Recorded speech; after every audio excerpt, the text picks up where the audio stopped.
Chapter 1060 Action. Chapter 1060 Action. Hellscythe_Fluffy Goblin. Chapter 1060 Action.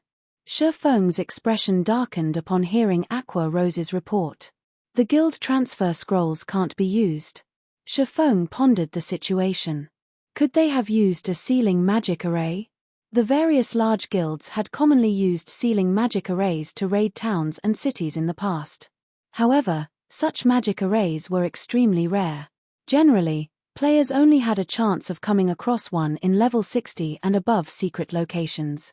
With the guild's current strength, it was impossible to obtain one. Guild leader, should I lead some experts to take charge of the situation? Afterward, you can lead the guild's army to support us. I believe that, with Stone Forest Town's defensive advantage, we should be able to hold out until the army arrive. Aqua Rose suggested. Blackwater and Pantheon had acted too quickly. Although they had begun to prepare, they had never expected Blackwater to pull such a card. Without the advantage of the guild transfer scrolls, it would take a considerable amount of time for Zero Wing to reach Stone Forest Town. By the time the army arrived, the siege would be underway. However, there were very few Zero Wing upper echelons in Stone Forest Town right now. Without anyone taking charge of such a large-scale guild war, the town could easily fall. Hence, they quickly needed to dispatch experts capable of leading the defense. All right. Lead the members who have mounts and start on the town's fortifications. However, be careful of ambushes from Blackwater. Since they have gone to the trouble of sealing the entire map, they definitely have plans to prevent anyone from reaching the town, Shifeng said, nodding.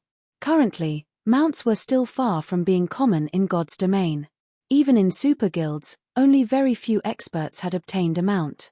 Aqua Rose's group only needed to break through Blackwater's defensive line, and they could reach Stone Forest Town without trouble.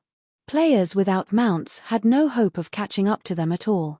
Moreover, due to a fortuitous encounter, Aqua Rose had obtained and completed a quest that had awarded her with a secret silver-ranked flame horse. With the speed of a secret silver mount, even Super Guild's players with mounts would not catch up to her. After all, secret silver mounts were very rare. After Shifeng finished assigning Aqua Rose's tasks, he entered the Candlelight Trading Firm's basic meditation room and activated God's blessing. Using the materials that Melancholic Smile had prepared for him, he began to produce one magic array scroll after another. Even if Blackwater's army traveled towards Stone Forest Town from the nearest teleportation point, they would have to run for over 10 hours. Moreover, after such a long run, they would have to rest before joining the battle. Otherwise, ordering an army that had nearly exhausted its stamina to raid a town would be the epitome of foolishness. Meanwhile, if Shifeng hurried towards Stone Forest Town, he could arrive far more quickly. The sealing magic array created mana fluctuations in the affected area and prevented teleportation magic arrays from functioning properly. However, Shifeng had the 7 Luminaries ring. Space movement was different from teleportation. Even if there were mana fluctuations in an area, the skill would not be affected. Hence, he could simply teleport to the nearest town and continue towards Stone Forest Town. In terms of speed, even someone riding a dark gold mount would be no match for him. He now had over 10 hours to prepare for war. Right now, his priority was to make as many magic array scrolls as he could. Everything else was secondary. As for organizing an army to reinforce Stone Forest Town, he had no intentions of doing so. If it came down to a direct confrontation, even if Zero Wing were 10 times stronger, it would be no match for Blackwater as the latter controlled those one-horned humanoid monsters.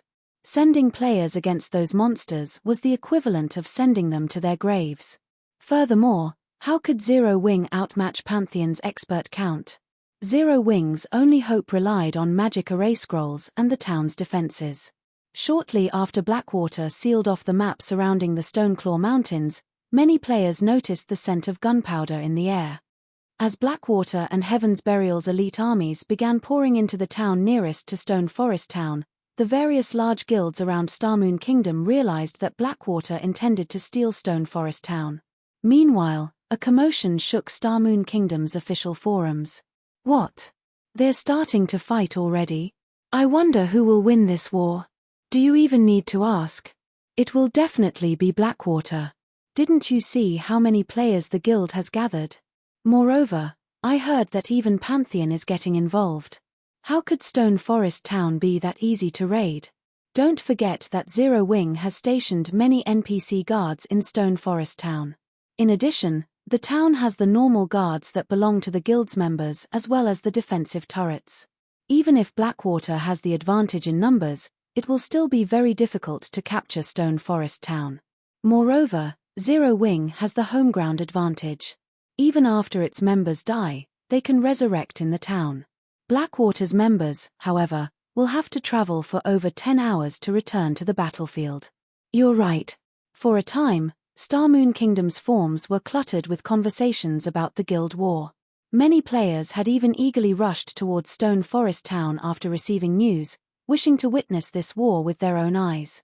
In reality, it wasn't just players who were eager to watch this war. Every guild in Starmoon Kingdom paid close attention to Stone Forest Town as well. After all, this could be considered Starmoon Kingdom's first siege war. This war's outcome was significantly important. If Zero Wing failed to defend Stone Forest Town, after losing this goldmine of a town, the guild would most likely be reduced to a second-rate guild. Blackwater might gradually devour the guild until the name Zero Wing no longer existed in Starmoon Kingdom. On the other hand, if Zero Wing repelled Blackwater's assault, after this war, Zero Wing's influence in Starmoon Kingdom would reach unprecedented levels. Within a short time, Zero Wing's strength would undoubtedly climb by leaps and bounds. Many players in Starmoon Kingdom had felt that the Blackwater Guild, which had the support of the Blackwater Corporation, had massive potential and thought that it was guaranteed to become Starmoon Kingdom's ruler. Hence, many players and companies paid close attention to this war. If Zero Wing came out victorious, it would be impossible for Blackwater to organize further effective assaults in a short time. For a long time to come, Zero Wing would remain as Starmoon Kingdom's ruler. Meanwhile, inside the second-floor VIP room of a high-class bar in Saimu Town, the town closest to Stone Forest Town, Pantheon has lost its mind.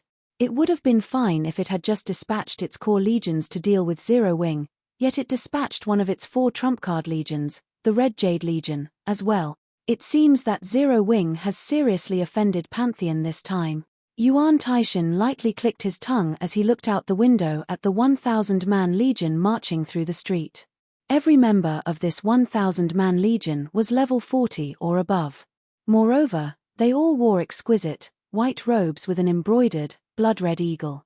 This blood-red eagle was none other than the Red Jade Legion's symbol. These players' unified clothing, in addition to their levels, frightened the onlooking independent players. Pantheon had many core legions, but the most famous were the 4 trump-card legions. Most of the experts in these legions were experts Pantheon had nurtured internally. Outsiders who wished to join these legions had to pass multiple tests. These trump-card legions generally dealt with super guilds or super first-rate guilds. Until now, Pantheon had never once used these legions to deal with smaller guilds. Chapter 1061, Divine Hand. Chapter 1061, Divine Hand. Hellscythe _ Fluffy Goblin. Chapter 1061, Divine Hand. Achem. Why is he here? Yuan Tiashin's expression froze when his eyes fell upon a middle-aged man standing with the Red Jade Legion. The middle-aged man's appearance depicted strength, and he carried a bow of bones across his back.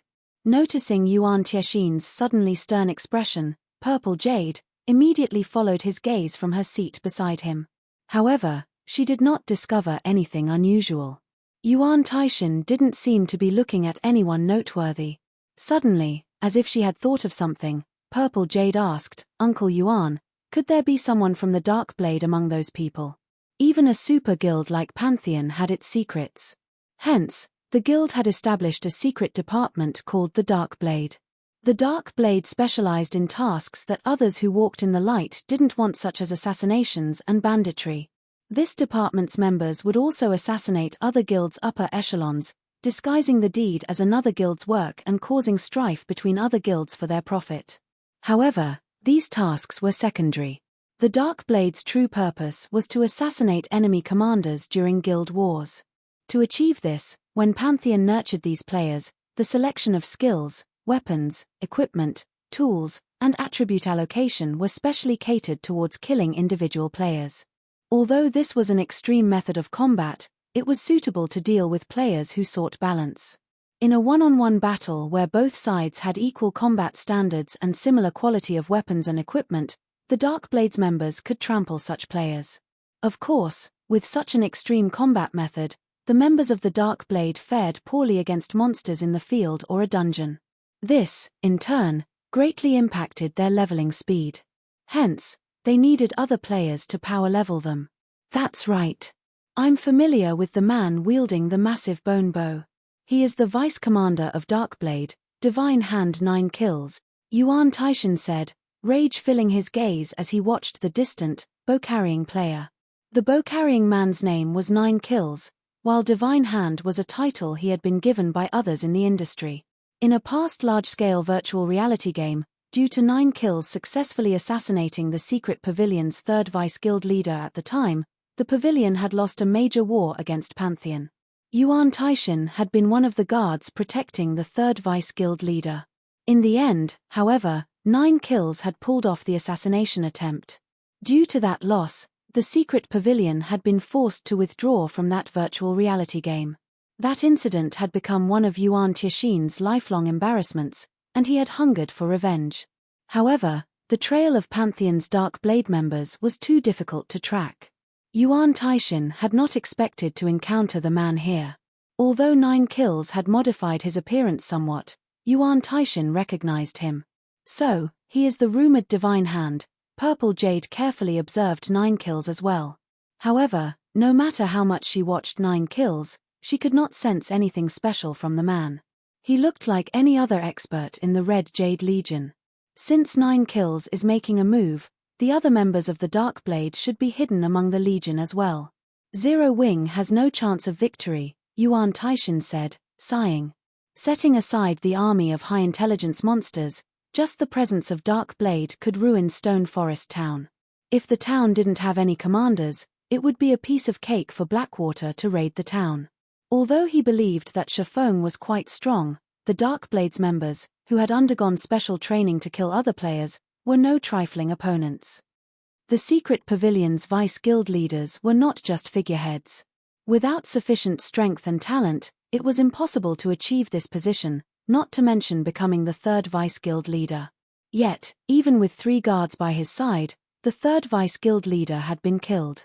Although the 3 guards had eventually killed the Dark Blade member, their victory had held no meaning. Outside of Saimu Town's entrance, a large number of elite members belonging to both Blackwater and Heaven's Burial waited for their orders. These players were all level 37 or above. The independent players watching from afar were shocked by this scene. There should be at least 100,000 players, right? 100,000? Aren't you underestimating Blackwater and Heaven's Burial too much? Both guild recruited that alone during their last 2 recruitment campaigns. Not to mention, Blackwater annexed Ouroboros. Hey! Many of the experts I know are now wearing Blackwater's emblem. What's going on? The Blackwater Corporation is supporting Blackwater. The guild isn't hurting for money at all. Moreover, the Blackwater Corporation is prepared to invest into God's domain fully. If one joins the guild and obtains a good position, their future could be limitless. The income of the guild's core members already rivals the Blackwater Dojo's newly hired instructors. Do you know how many people are vying to become an instructor in the Blackwater Dojo each year? It's a pity that only a handful of people get chosen. I guess you're right. It's a pity that I'm not strong enough right now. Otherwise, I would try to join Blackwater. I know, right? I have heard that, since Blackwater established its guild, several thousand of Star Moon Kingdom's independent players have joined. However, they only received the treatment of elite members. It is extremely difficult to become a core member. This war is a good opportunity for them to display their skills. If they perform well, they might even be promoted to a core member. At that time, they could afford to live without worrying about basic necessities. I have also heard that the team leaders and vice team leaders among Blackwater's core members received incomes that rival the Blackwater Dojo's basic and intermediate instructors.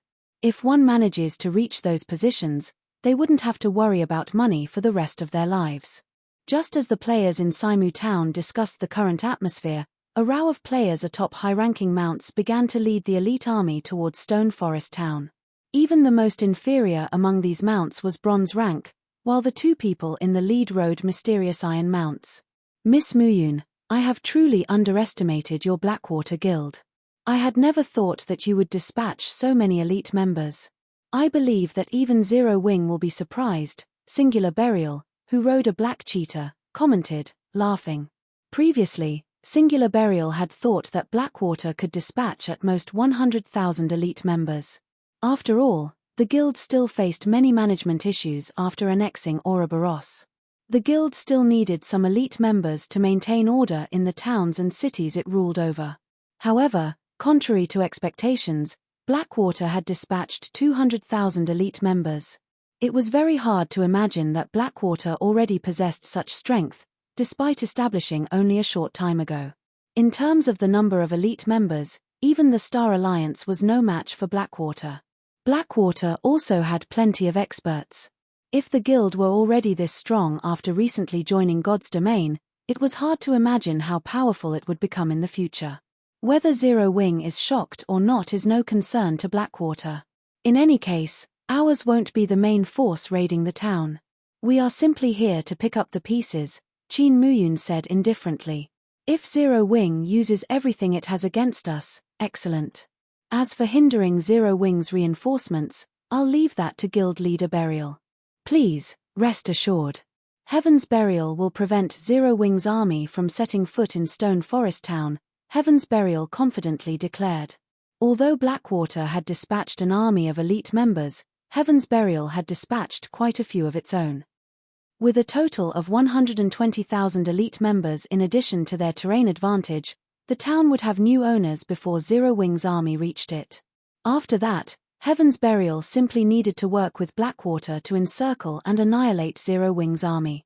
Guild Leader, a report just came in. Several cloaked players riding mounts have been sighted leaving Saimu Town. By the looks of it, they seem to be heading towards Stone Forest Town. Daybreak Fog, who stood to a side, suddenly announced. They should be Zero Wing's upper echelons. Should we dispatch some of our experts to get rid of them? Chapter 1062, Forceful Breakthrough. Chapter 1062, Forceful Breakthrough. Hellscythe _ Fluffy Goblin. Chapter 1062, Forceful Breakthrough. Hearing Daybreak Fog's deduction, Singular Burial fell into deep thought. Have Ghost Shadows Group stop them. Remember, don't let a single player escape. Singular Burial said strictly. We're sending Ghost Shadows Group? Daybreak Fog was momentarily stunned. Aren't we making a big fuss over something so small? Ghost Shadow was Heaven's Burial's #1 expert. He was already considered a top-tier expert in previous virtual reality games.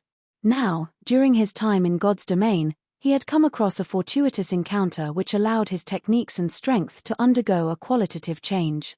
Only, Ghost Shadow had been improving himself away from the public eye all this time, so not many people knew about his current strength. They had originally planned to use him to surprise Zero Wing's army. Yet, Singular Burial intended to expose Ghost Shadow's strength to hunt down a few players. I don't think so.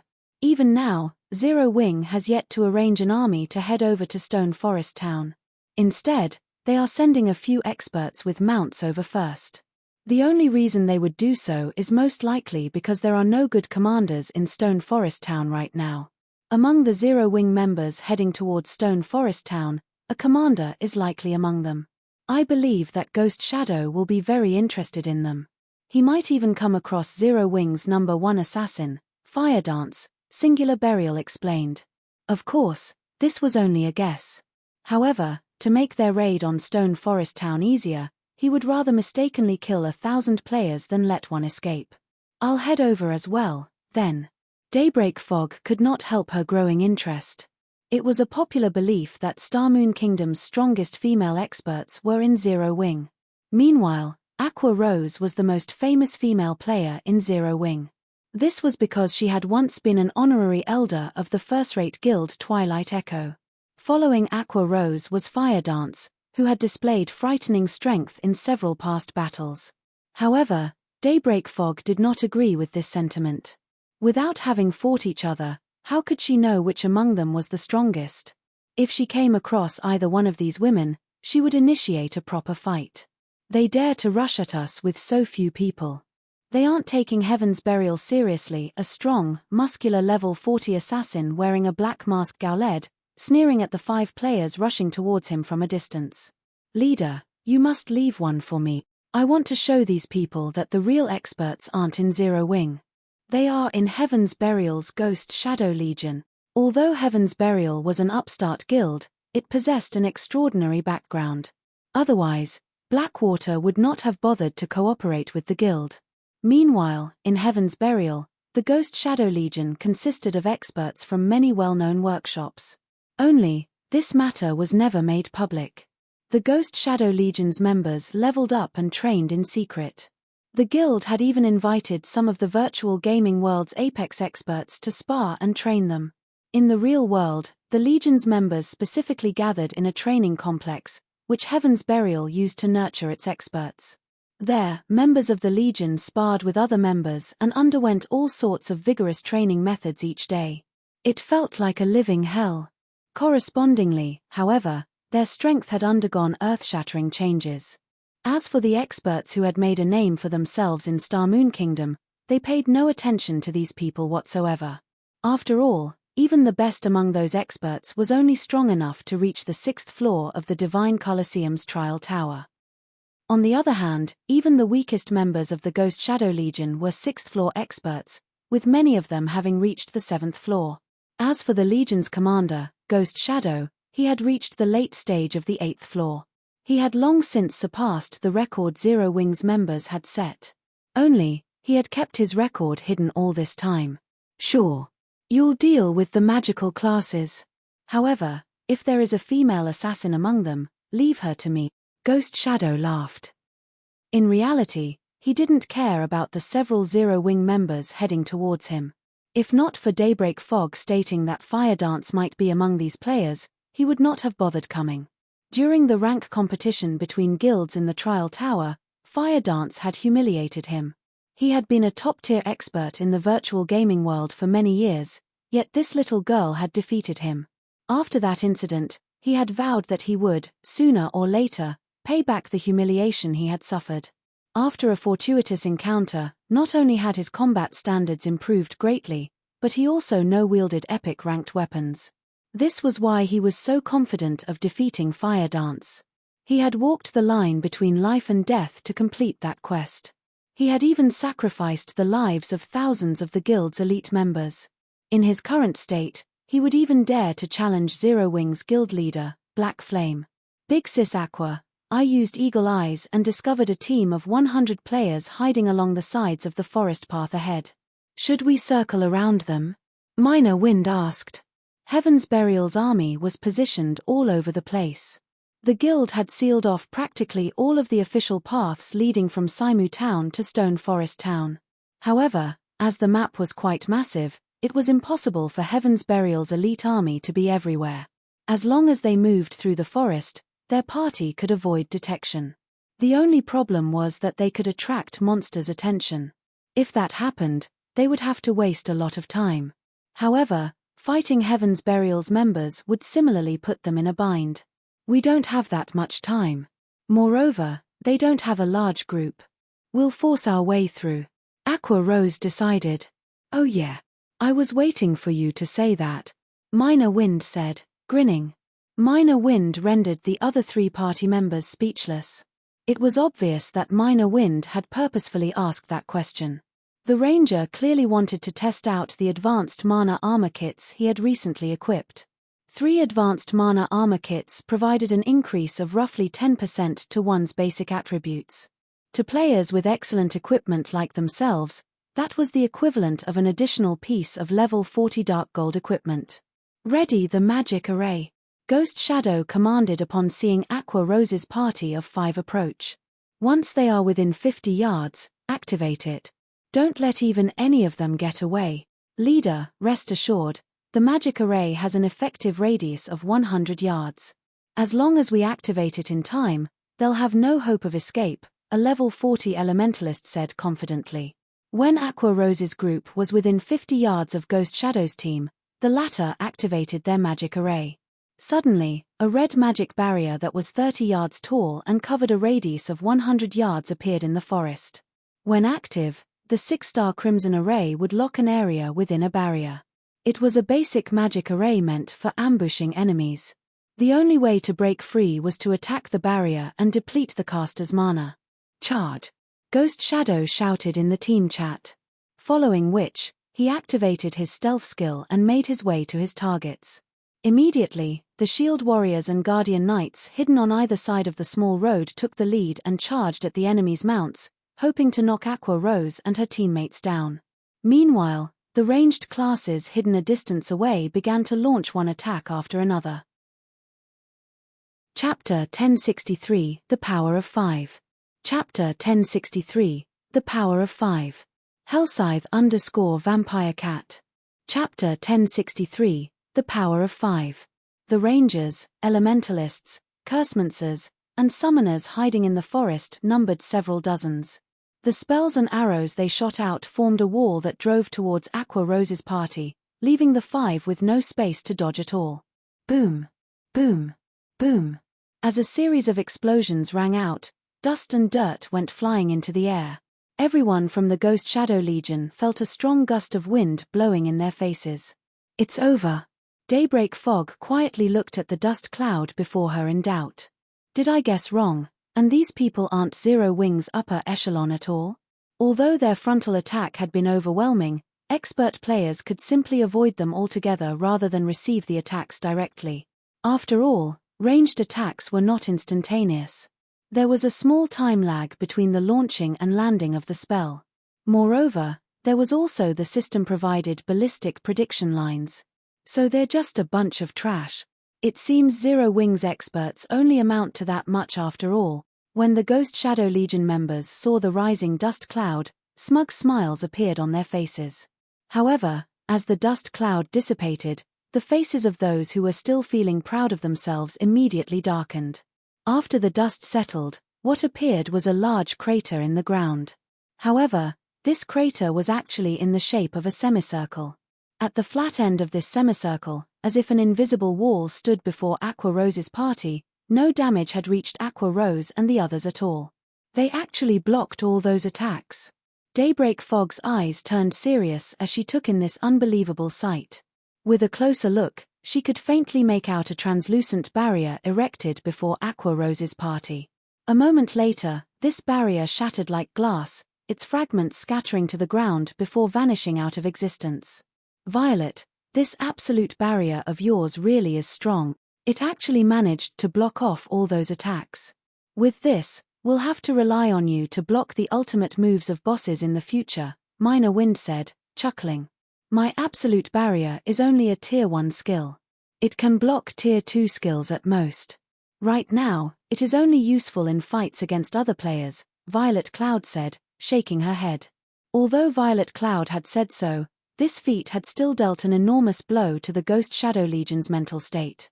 They had considered the possibility that Aqua Rose's party would directly dodge their attacks. However, they never imagined that the latter would actually be able to receive their attacks straight on. At this moment, Daybreak Fog noticed that the elementalist standing behind Aqua Rose was in the midst of chanting an incantation. Hurriedly, she shouted, "Not good. Everyone, scatter." As an elementalist herself, Daybreak Fog had a deep understanding of the class.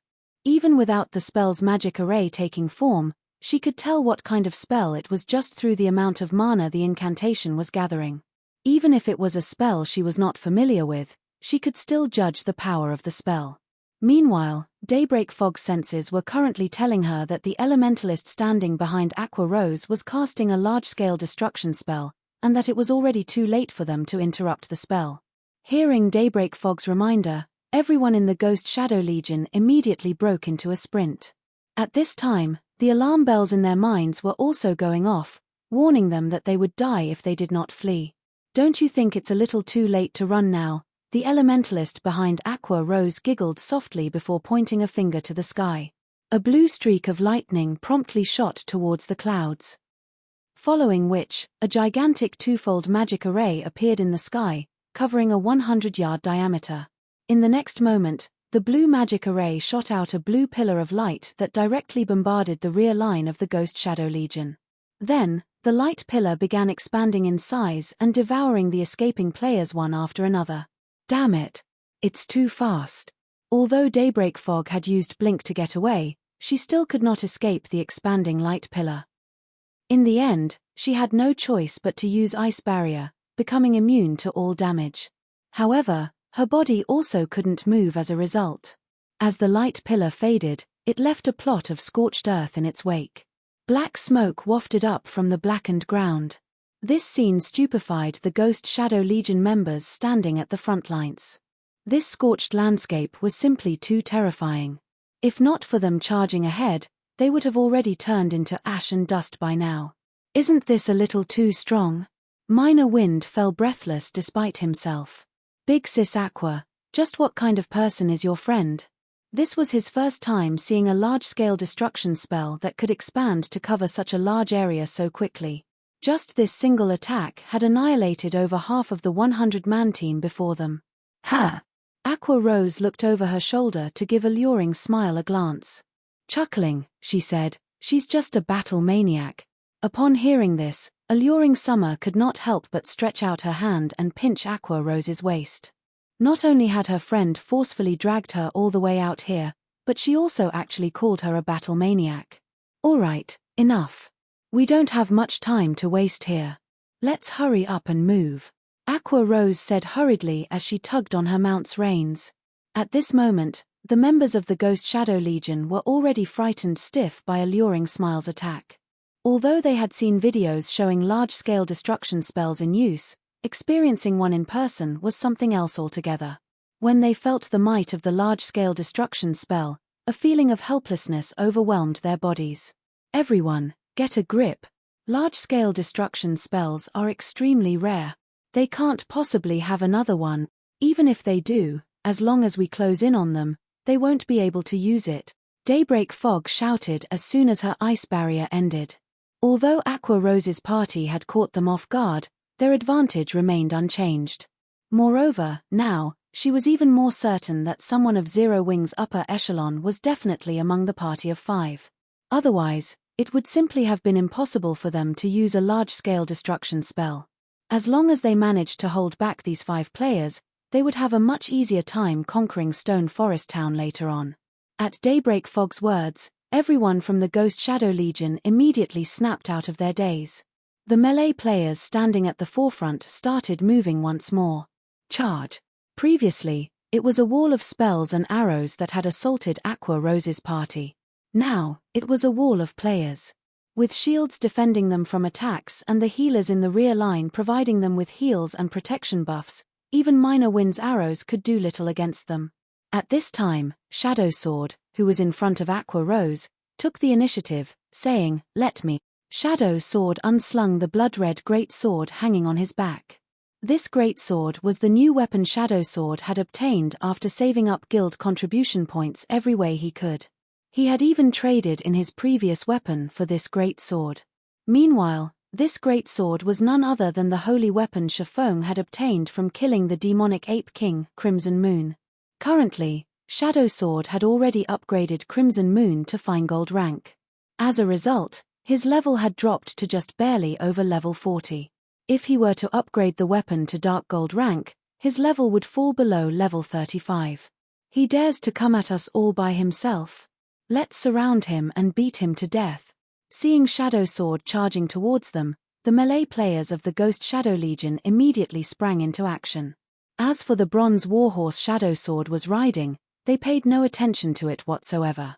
Individually, their power might not be a match for the bronze warhorse. However, they could easily hold it back if several of them worked together. It would be just like fighting against a boss monster. Thud. Along with the sound of an impact, 3 MTS blocked the warhorse Shadow Sword rode. Just as the other melee players were approaching Shadow Sword from both sides. I was waiting for this. Shadow Sword grinned as he tightened his grip on Crimson Moon. He then abruptly swung it. Whirlwind slash. Immediately, a crimson storm sent the 8 melee players approaching him flying. Even the 3 MTS blocking the warhorse had to retreat 3 steps, damage of over -2,000 points appearing above their heads. Such powerful strength.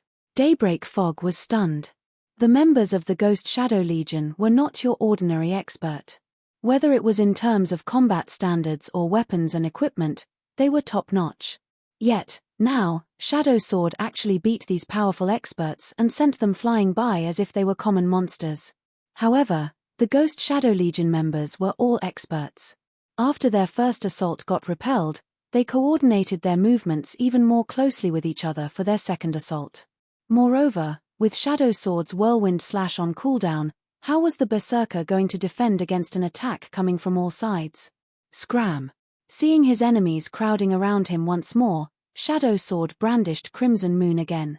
Unlike the previous attack, Crimson Moon radiated a faint red glow this time, having successfully triggered the blood boiling effect.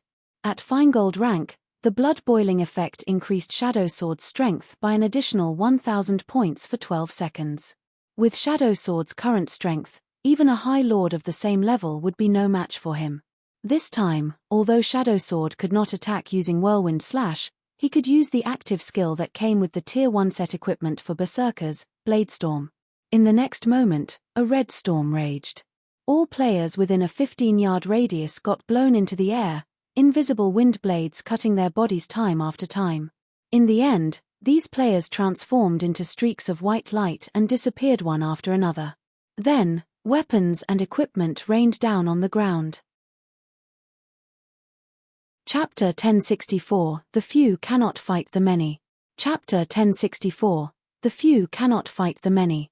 Hellscythe_Vampire Cat. Chapter 1064, The Few Cannot Fight the Many. Just who are they? Daybreak Fog's eyes stayed glued on the 5 cloaked figures. She couldn't guess the identities of Aqua Rose's party of 5 at all. Among the information she collected, there were no records of such a powerful elementalist or berserker in Zero Wing. Particularly, the berserker's strength was truly incredible. With just a single attack, he had directly killed over a dozen nearby melee players, including several MTS with over 20,000 HP. The destructive force of the Bladestorm he used could practically rival the large-scale destruction spell used by the elementalist before. With such strength, how were other players supposed to contend with him? Faring worse than Daybreak Fog, the members of the Ghost Shadow Legion were stunned speechless. Just a meager party of 5 had killed over half of their Ghost Shadow Legion in mere moments. Moreover, this party of 5 remained completely unharmed. If they recounted this situation in Heaven's Burial, nobody would believe them. Leave that berserker to me. All melee players, prioritize killing the 4 in the rear. Daybreak Fog commanded. Shadow Sword was too powerful. It would be suicidal to have their melee players go up against him. Only a ranged player like herself could possibly pin him down. Obeying Daybreak Fog's words, everyone promptly avoided Shadow Sword. He was only a berserker. Even if he wanted to hold them back, he could detain only 1 or 2 people at most. The remaining dozen or so players could easily steer clear of him and charge at Aqua Rose and the others. Get them. The dozen or so melee players that managed to get past Shadow Sword's blockade immediately charged at Aqua Rose and the others. When only 10 yards separated Aqua Rose's group and the melee players, over a dozen arrows shot towards the berserker leading the charge. All the berserker saw were several streaks of light coming at him. Knowing that he could no longer dodge or block the oncoming attacks, he instinctively raised his battle axe and executed Whirlwind Slash. However, when the berserker's battle axe came into contact with the first arrow, the powerful impact forced him to take a step back, causing his body to stiffen momentarily. Following which, the remaining dozen or so arrows struck the berserker one after another. Every time an arrow hit, the berserker had to take another step back, his HP decreasing by over 4,000. He even received over -8,000 damage. The healers standing at the rear failed to keep up with the damage. After the 5th arrow struck the berserker, his body fell powerless to the ground. As for the remaining arrows, The remaining melee players of the Ghost Shadow Legion barely managed to block them. They're just arrows, so why do they contain that much power? At this moment, the Legion members eyed the distant minor wind in fear. They no longer dared to charge forward recklessly. If they received a concentrated volley of arrows like the berserker had just now, they would undoubtedly lose their lives. They were no ordinary players. They were experts of Heaven's Burial. From defending against minor wind's attacks, they fully realized just how frightening the ranger was. Although it seemed as if minor wind had shot these dozen or so arrows very casually, in reality, every one of these arrows was accurately aimed at their blind spots, which made defending against the attacks extraordinarily uncomfortable. Moreover, their reactions towards such attacks would be slower and delayed compared to defending against other attacks. If they had to go up against 5 of such blind spot attacks simultaneously, with their standards, they could defend against 3 or 4 of them at most. The remainder would strike home. Of course, if they had to receive only 1 or 2 attacks, they would not mind at all. After all, they had healers who could quickly patch up the damage they received. However, the power contained within minor wind's arrows was extraordinary. As melee players, after they defended against 1 arrow, they would no longer have any power to spare to block the remaining attacks. With such a powerful ranger backing up Aqua Rose's party, quickly approaching the party was simply impossible. Just as minor wind was suppressing the melee members of the Ghost Shadow Legion, 4 figures suddenly appeared behind Aqua Rose's group of 4. Die. With Ghost Shadow in the lead, 4 assassins stabbed their daggers at Aqua Rose's group of 4 practically simultaneously. Ambush. Anyone struck by this skill would be placed in a fainted state for 2 seconds. To expert assassins like them, 2 seconds were more than enough for them to kill an MT of the same level, not to mention non-plate armor classes. Seeing this scene, Daybreak Fog smiled. While she acknowledged that Aqua Rose and the others were indeed very powerful, the Ghost Shadow Legion members were no weaklings, either. The commands she had shouted were simply a feint. Her motive for doing so was to divert the attention of Aqua Rose's group of 4 to allow Ghost Shadow's assassin group to display its fullest effect. As long as the 4 ranged players died, dealing with Shadow Sword would be a simple matter. At this time, Aqua Rose shouted, Thornbind. Thornbind was a Tier 1 curse. When activated, it would immediately restrain all enemies within a 20-yard radius with thorny vines for 4 seconds. Moreover, these thorns would connect with the HP of the bound target. If the target tried to forcefully break free of their bindings, they would receive a corresponding backlash. Green vines swiftly emerged from the ground one after another with Aqua Rose as the center. In the blink of an eye, the vines bound all 4 assassins. Not good. Everyone, avoid them. At this moment, Ghost Shadow also realized that they had fallen for a trick. He activated Vanish right away and disappeared from everyone's eyes. The other 3 assassins also activated their Vanish skill without hesitation, rendering the bindings of the vines ineffective. After Ghost Shadow's group disappeared, Violet Cloud used Soul Cloud, promptly sending attacks flying in all directions. Dang! Dang! Dang! Along with a series of clashing sounds, Ghost Shadow's group of 4 appeared once more. Soul Cloud. So you're Violet Cloud. After Ghost Shadow defended against all the attacks, he glared at the cloaked Violet Cloud, intense fighting spirit blazing in his eyes. She had similarly defeated him previously at the Trial Tower. This time, he would not allow a repeat.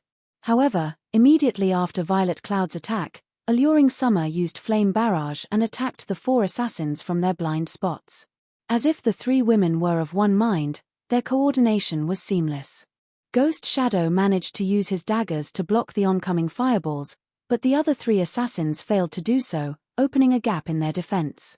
Seizing this opportunity, Violet Cloud immediately controlled her Soul Cloud to bombard the 3 assassins with black balls of mana. If they were simply dealing with normal magical attacks, these expert assassins could still defend against quite a few, even though their stance was not ideal. However, Violet Cloud's Soul Cloud was extremely lively and flexible. Her attacks always managed to change directions abruptly at crucial moments. In the end, the 3 assassins could only block a small portion of the oncoming attacks and promptly lost their lives to the barrage. Only Ghost Shadow, with his nimble footwork and accurate judgment, was able to defend against the black mana balls. However, the more he fought, the more shocked he grew. How can this spell be so powerful? The power of the soul cloud Violet Cloud controlled was simply overwhelming. In terms of strength, the spell was practically equal to him. Meanwhile, he was wielding epic weapons. What was even more shocking was Violet Cloud's ability to control the spell. Her level of control had clearly already entered the refinement realm. This discovery astounded Ghost Shadow. Previously, when he had encountered Violet Cloud, he could tell that she was still far from reaching the refinement realm. Yet, just after a short time, not only had she entered the refinement realm, but her understanding of the realm had even achieved a considerable standard. She could not only control such a large number of attacks but also manipulate them with ease. As Ghost Shadow was dealing with Violet Cloud's attacks, Aqua Rose and the others were assisting the girl from the sides as well. This support applied considerable pressure on Ghost Shadow. If he went one-on-one against Violet Cloud, he was still confident of defeating the girl. However, Violet Cloud had 3 experts with extremely high basic attributes surrounding her. Continuing to fight would only be a waste of energy. Right now, he needed to get away from this place first before launching another assault. Following which, Ghost Shadow activated wind steps and began retreating. Don't even think about getting away so easily. Violet Cloud smiled faintly. She then used Star's guidance on the retreating assassin. Immediately, Ghost Shadow felt a powerful force pulling him towards Violet Cloud. Reacting quickly, he used a control removal skill. However, during Ghost Shadow's momentary pause, a white arc of lightning pierced through his chest. Following which, Aqua Rose, Minor Wind, and Violet Cloud's attacks bombarded the assassin one after another. The 4 people killed Ghost Shadow instantly. Chapter 1065 War Erupts. Chapter 1065 War Erupts. Hellscythe_Vampire Cat. Chapter 1065 War Erupts. Ghost Shadow's death was like the straw that broke the camel's back. The moment he died, the other members of the Ghost Shadow Legion immediately fell into a panic, the momentum they had from before vanishing completely. The dozen or so melee players that originally were still rushing forward stopped cold, their eyes filled with fear as they looked at Aqua Rose's group of 4. The reason why their legion was named the Ghost Shadow Legion was all because of Ghost Shadow's existence. If even someone as strong as Ghost Shadow got killed, what could they possibly do now? Looking at the current situation, Daybreak Fog gnashed her teeth as she reluctantly commanded, "Retreat." Although she was unwilling to acknowledge their defeat, if this fight continued, it would only end with their total annihilation. Rather than gift their enemies with more equipment, they would be better off withdrawing. "Big sis Aqua, they're running away. Should we give chase?" Shadow Sword asked eagerly. He still had not had his fill of fighting. The battle this time was truly exhilarating. Or to put it in another way, he never had so much fun before. He felt as if he were in a dream right now. None of the Ghost Shadow Legion members were weaklings. Through his battle with these people, he could tell that they possessed bountiful combat experience and extremely high combat standards. Unfortunately for them, his combat experience still surpassed theirs. In the secret pavilion simulation training system, he had fought against all kinds of experts. Although the refinement realm experts there bullied him to no end, these fights allowed him to develop a penetrating insight. As a result, he could easily see through the weaknesses of attacks on the level of the Ghost Shadow Legion members. With that insight added to his huge advantage in basic attributes, killing the experts of Heaven's Burial was as easy as chopping up vegetables. Previously, he had been wondering whether or not he had improved at all. After all, no matter how many battles he fought in the simulation training system, they always ended with his defeat. Now, however, after tangling with these expert players, he finally realized just how much he had improved. No need. Heaven's Burial's members are everywhere. If we let them surround us, we'll have to waste even more time. Our priority right now is to reach Stone Forest Town, Aqua Rose said, shaking her head as she watched Daybreak Fog's group remove the magic barrier and escape into the forest. Following which, Shadow Sword and the others swiftly collected their loot before getting back on their mounts and hurrying towards Stone Forest Town. Shortly after Aqua Rose left, several assassins appeared from the forest. These assassins did not bear any guild emblems on their persons. They were all independent players who were planning on sneaking to Stone Forest Town to observe the upcoming war. The first siege war in Starmoon Kingdom, one which pitted Blackwater and Heaven's Burial's joint army of 300,000 elite players against Starmoon Kingdom's #1 guild, Zero Wing, was a major event. If they did not personally witness this war, they would surely regret it for the rest of their lives. Only, due to them coming across Aqua Rose's party on their way to Stone Forest Town, they decided to follow after the party and take a look at what the party was up to. However, they never imagined that they would actually encounter such an expert battle on their journey. Did you guys record everything? Do you take me for a fool? Of course, I've recorded everything. What about your side? Relax, I didn't miss out any of the exciting moment. Our luck is really good. I never thought that we would come across such a fight. Zero Wing's members are too cool. Just 5 of them managed to go up against a team of 100 expert.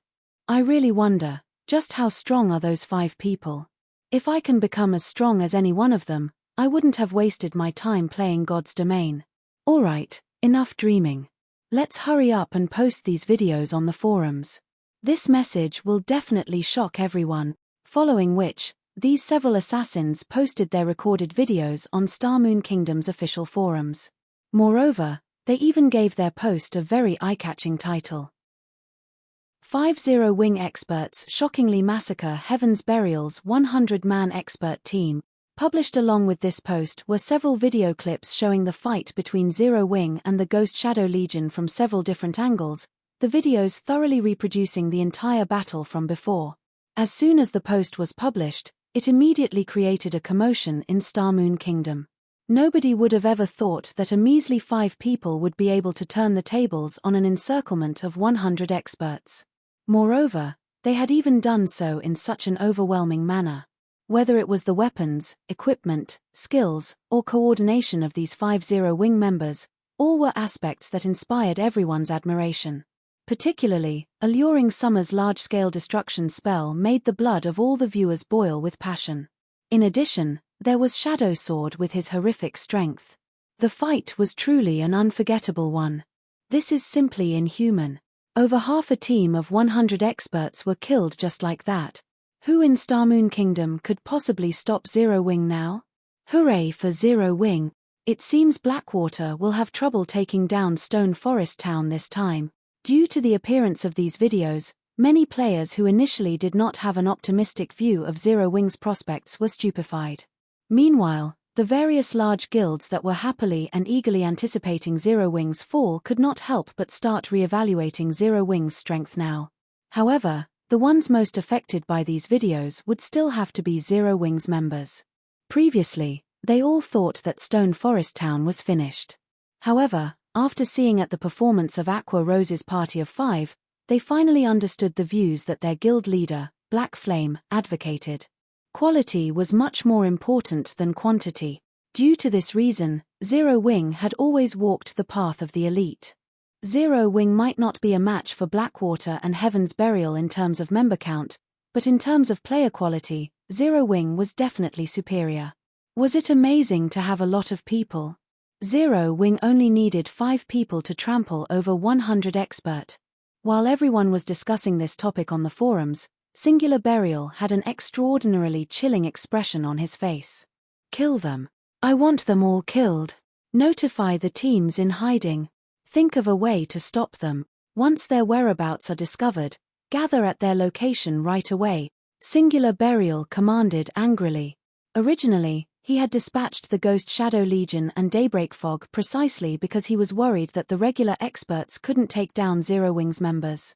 Now, however, Heaven's Burial had become the biggest laughingstock of Starmoon Kingdom. Those were 100 experts. The team even had apex experts such as Daybreak Fog and Ghost Shadow leading it. He found it truly hard to accept that Daybreak Fog and the others would lose so miserably. However, from the battle video, Singular Burial was able to clearly identify 2 of the 5 players. One was naturally Violet Cloud, whom Ghost Shadow had also identified, while the other one was Aqua Rose. If the cursemancer leading the party wasn't her, then Singular Burial truly could not figure out which cursemancer in Zero Wing had the qualifications to command Violet Cloud. As long as they managed to hold back Aqua Rose, not only would they be able to repay the humiliation they suffered, but taking down Stone Forest Town would also be a piece of cake. Nevertheless, after watching the battle video, Singular Burial felt a deep chill crawling down his spine. Zero Wing's experts were improving much too quickly. The rapidity of their improvement was to the point of being staggering. Only after paying a huge price did Heaven's Burial manage to nurture a batch of experts. However, compared to Zero Wing's experts, those experts Heaven's Burial nurtured were practically garbage. If so many Apex experts had already appeared in the current Zero Wing, if they really gave Zero Wing a little more time, then the consequences would be unimaginable. Unfortunately for Heaven's Burial, its pursuit and interception mattered very little to Aqua Rose and the others. Their speed when riding mounts was unmatchable by players running on foot. Moreover, the mount Aqua Rose rode was a secret silver mount. In the end, the party of 5 managed to arrive at Stone Forest Town safely, and they promptly began commanding Zero Wing's members in Stone Forest Town to take the appropriate defensive measures. As time went by, the atmosphere in Stone Forest Town also grew increasingly more oppressive. The usual liveliness in the streets was no longer present. To avoid getting dragged into the war, many players had chosen to leave Stone Forest Town and observe the battle from a distance. Only some daring players remained in town. Big Sis Aqua, the Magic Tower, has just sensed a large number of creatures approaching Stone Forest Town. By the looks of it, they should be those monsters, Violet Cloud reported, her complexion slightly pale. The map displayed by the Magic Tower showed a swarm of creatures heading towards Stone Forest Town, the exact number incalculable. So they've finally arrived. Aqua Rose, who stood atop the town's defensive walls, turned to look into the distance. She knew plenty regarding this upcoming war. Rather than the player armies of Blackwater and Heaven's Burial, their true enemies were the endless number of monsters. Immediately notify the guild leader. Inside the distant White River City's candlelight trading firm, Shifeng was still desperately making the magic array scrolls for the double protection magic array and Divine Beast's descent. They've arrived already? After receiving the message, Shifeng had to stop his actions, a slight frown appearing on his face. Blackwater's monster army had arrived much sooner than he expected. He immediately used a return scroll to teleport to the city's teleportation hall, then took a teleportation array to Saimu Town. Chapter 1066, Black Flame Appears. Chapter 1066, Black Flame Appears. Hellscythe _ Fluffy Goblin. Chapter 1066, Black Flame Appears. Standing at the top of Stone Forest Town's Magic Tower, Aqua Rose and her companions noticed dust clouds rising in the distance as they finished taking care of the town's defense. Upon closer inspection, they would discover swarms of monsters beneath the dust. How can there be so many monsters? Blackie watched the black patch approach Stone Forest Town from a distance, shock filling his heart. It looked as if a swarm of locust was advancing on the town. Blackie wasn't alone in his surprise. All players that witnessed this scene were frightened. Although they had seen high-level monsters before, this was the first time any of them had seen so many high-level monsters moving as a unit. The earth even shook as the monsters moved. Players were nothing in front of these monsters. These monsters were all level 60 and above. Moreover, they were, at the very minimum, elite rank. There were also plenty of massive chieftains, lords, high lords, great lords, and grand lords that were over 30 meters tall. Crap, what are those? Minor Wind cried out after using Eagle Eyes, which enhanced his vision far beyond that of normal players. Currently, ordinary players could only see the batch of monsters in the lead. They couldn't see the 3 one-eyed monsters that were over 100 meters tall walking behind the monster army. Minor, what's wrong? What's got you so scared? Aqua Rose asked curiously. Mythic monsters. Minor Wind stuttered, his complexion paling. There are 3 of them. To current players, mythic monsters were insurmountable. They were the equivalent of Tier 4 classes among players. Currently, The strongest monsters players would encounter were Grand Lords. Even then, Grand Lords required a lot of planning and sacrifice to raid, not to mention mythic monsters. Everyone already discovered that a level 60 mythic monster resided in Black Ridge Town. They were forced to realize just how powerless they were against such an existence. Even 10,000 players were nothing in front of the mythic monster. All 3 mythic monsters were level 65. They were even stronger than the mythic monster in Black Ridge Town. How can this be? Wasn't there only supposed to be one of them? Aqua Rose frowned.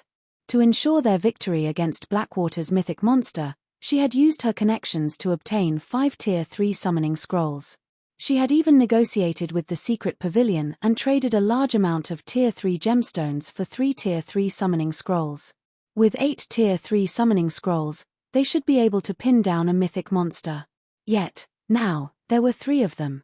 Big Sis Aqua, Blackwater's vanguard has arrived, Minor Wind reported. There seem to be 50 of them, and the leader looks like Blackwater's guild leader, Abandoned Wave. Pantheon's members are also with them. Ordinary players needed to run for over 10 hours to reach Stone Forest Town.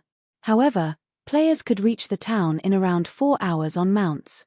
As soon as Minor Wind announced the incoming army, everyone saw over a dozen massive magic arrays appear in the distant sky.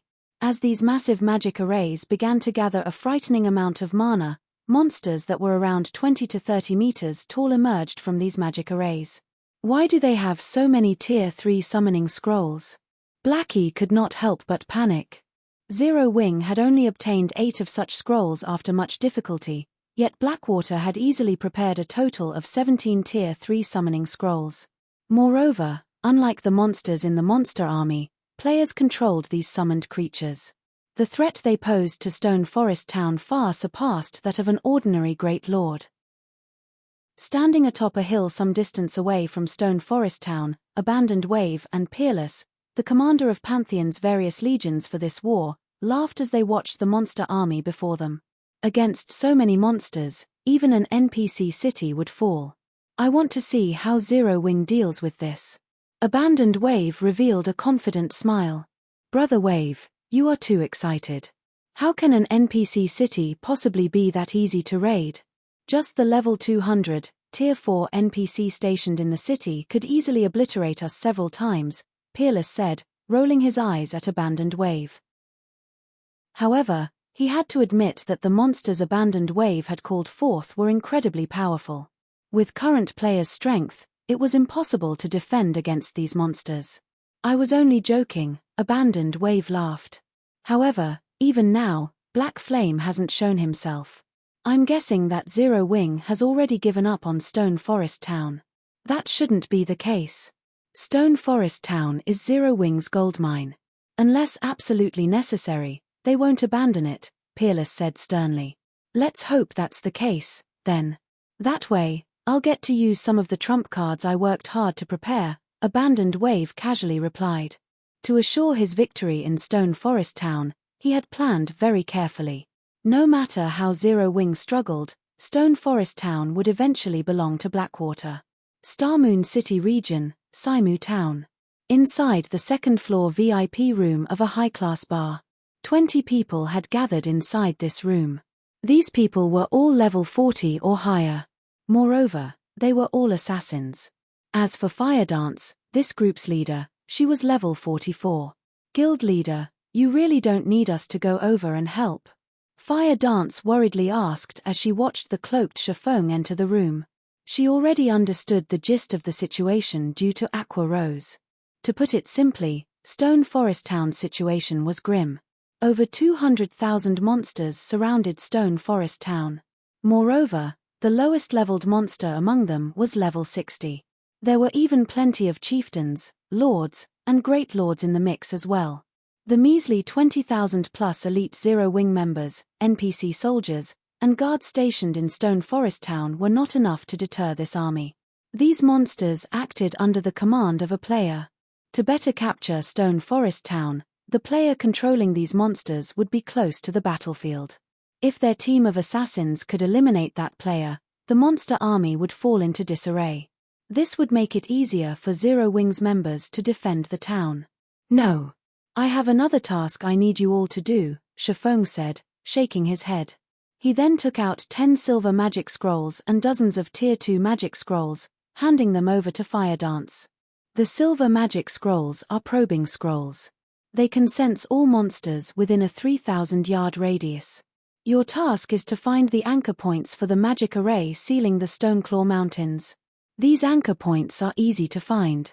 As long as you see a large gathering of monsters, I'm 90% certain that it'll be an anchor point.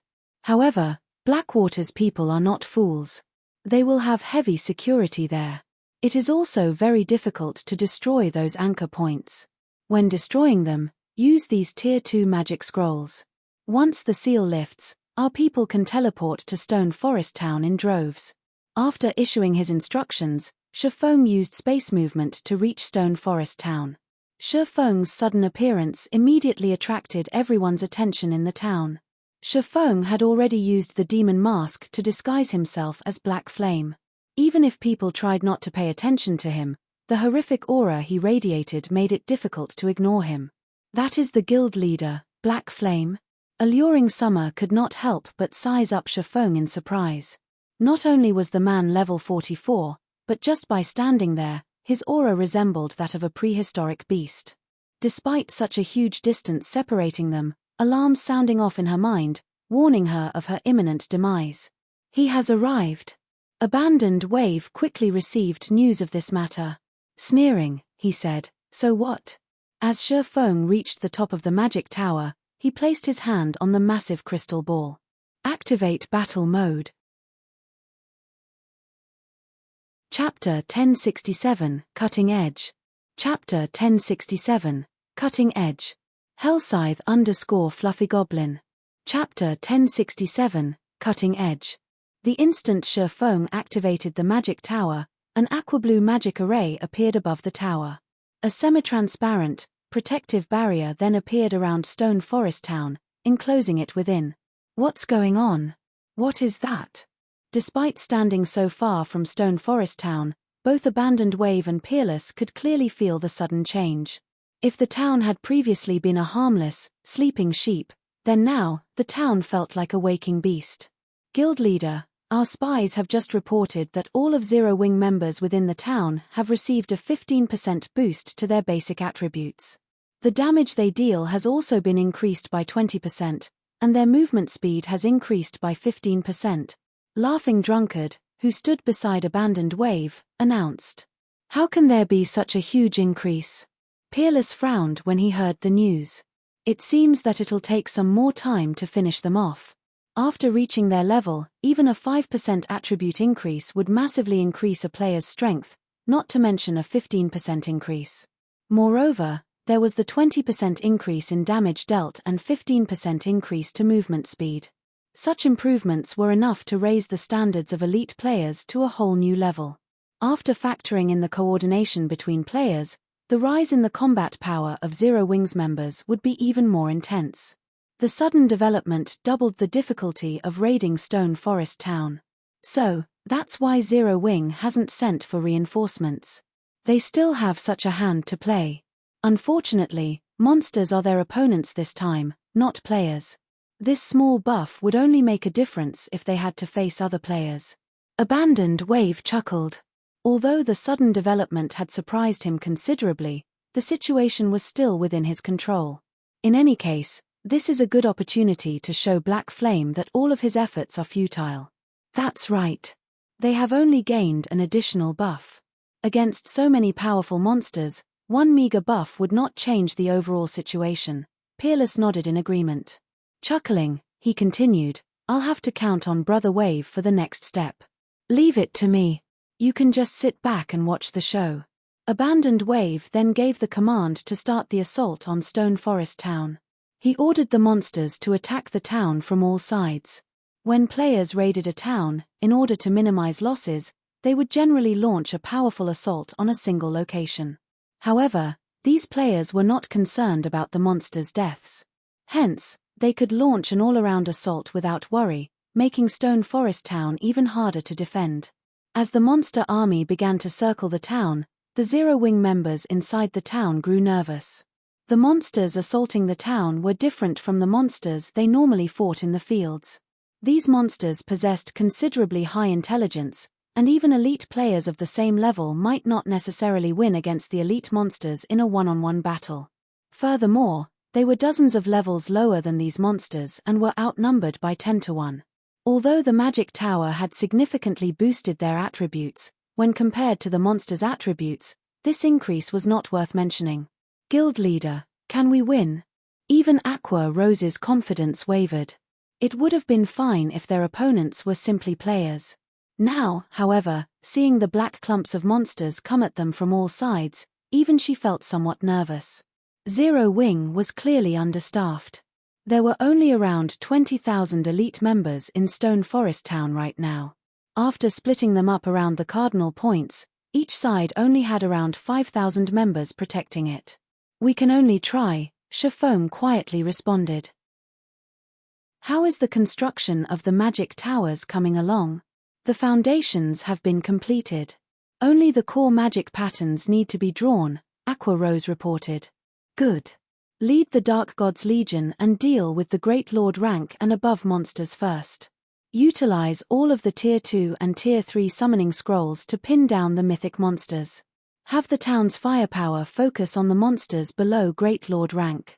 After that, we have to endure for as long as possible. Once Fire Dance's group completes their mission, the tides of war will shift to our favor, Shifeng instructed. Immediately, he made his way towards the magic towers that were still under construction. Magic towers had become mainstream defensive buildings in towns and cities because of their outstanding defensive capabilities. Not only did they possess a mana pulse cannon with great destructive power, but they could also increase local players' attributes. Meanwhile, the attributes increases would change depending on the number of magic towers present. Of course, the maximum effect would be achieved with 3 magic towers. With 3 magic towers, players would receive a 30% boost to their basic attributes.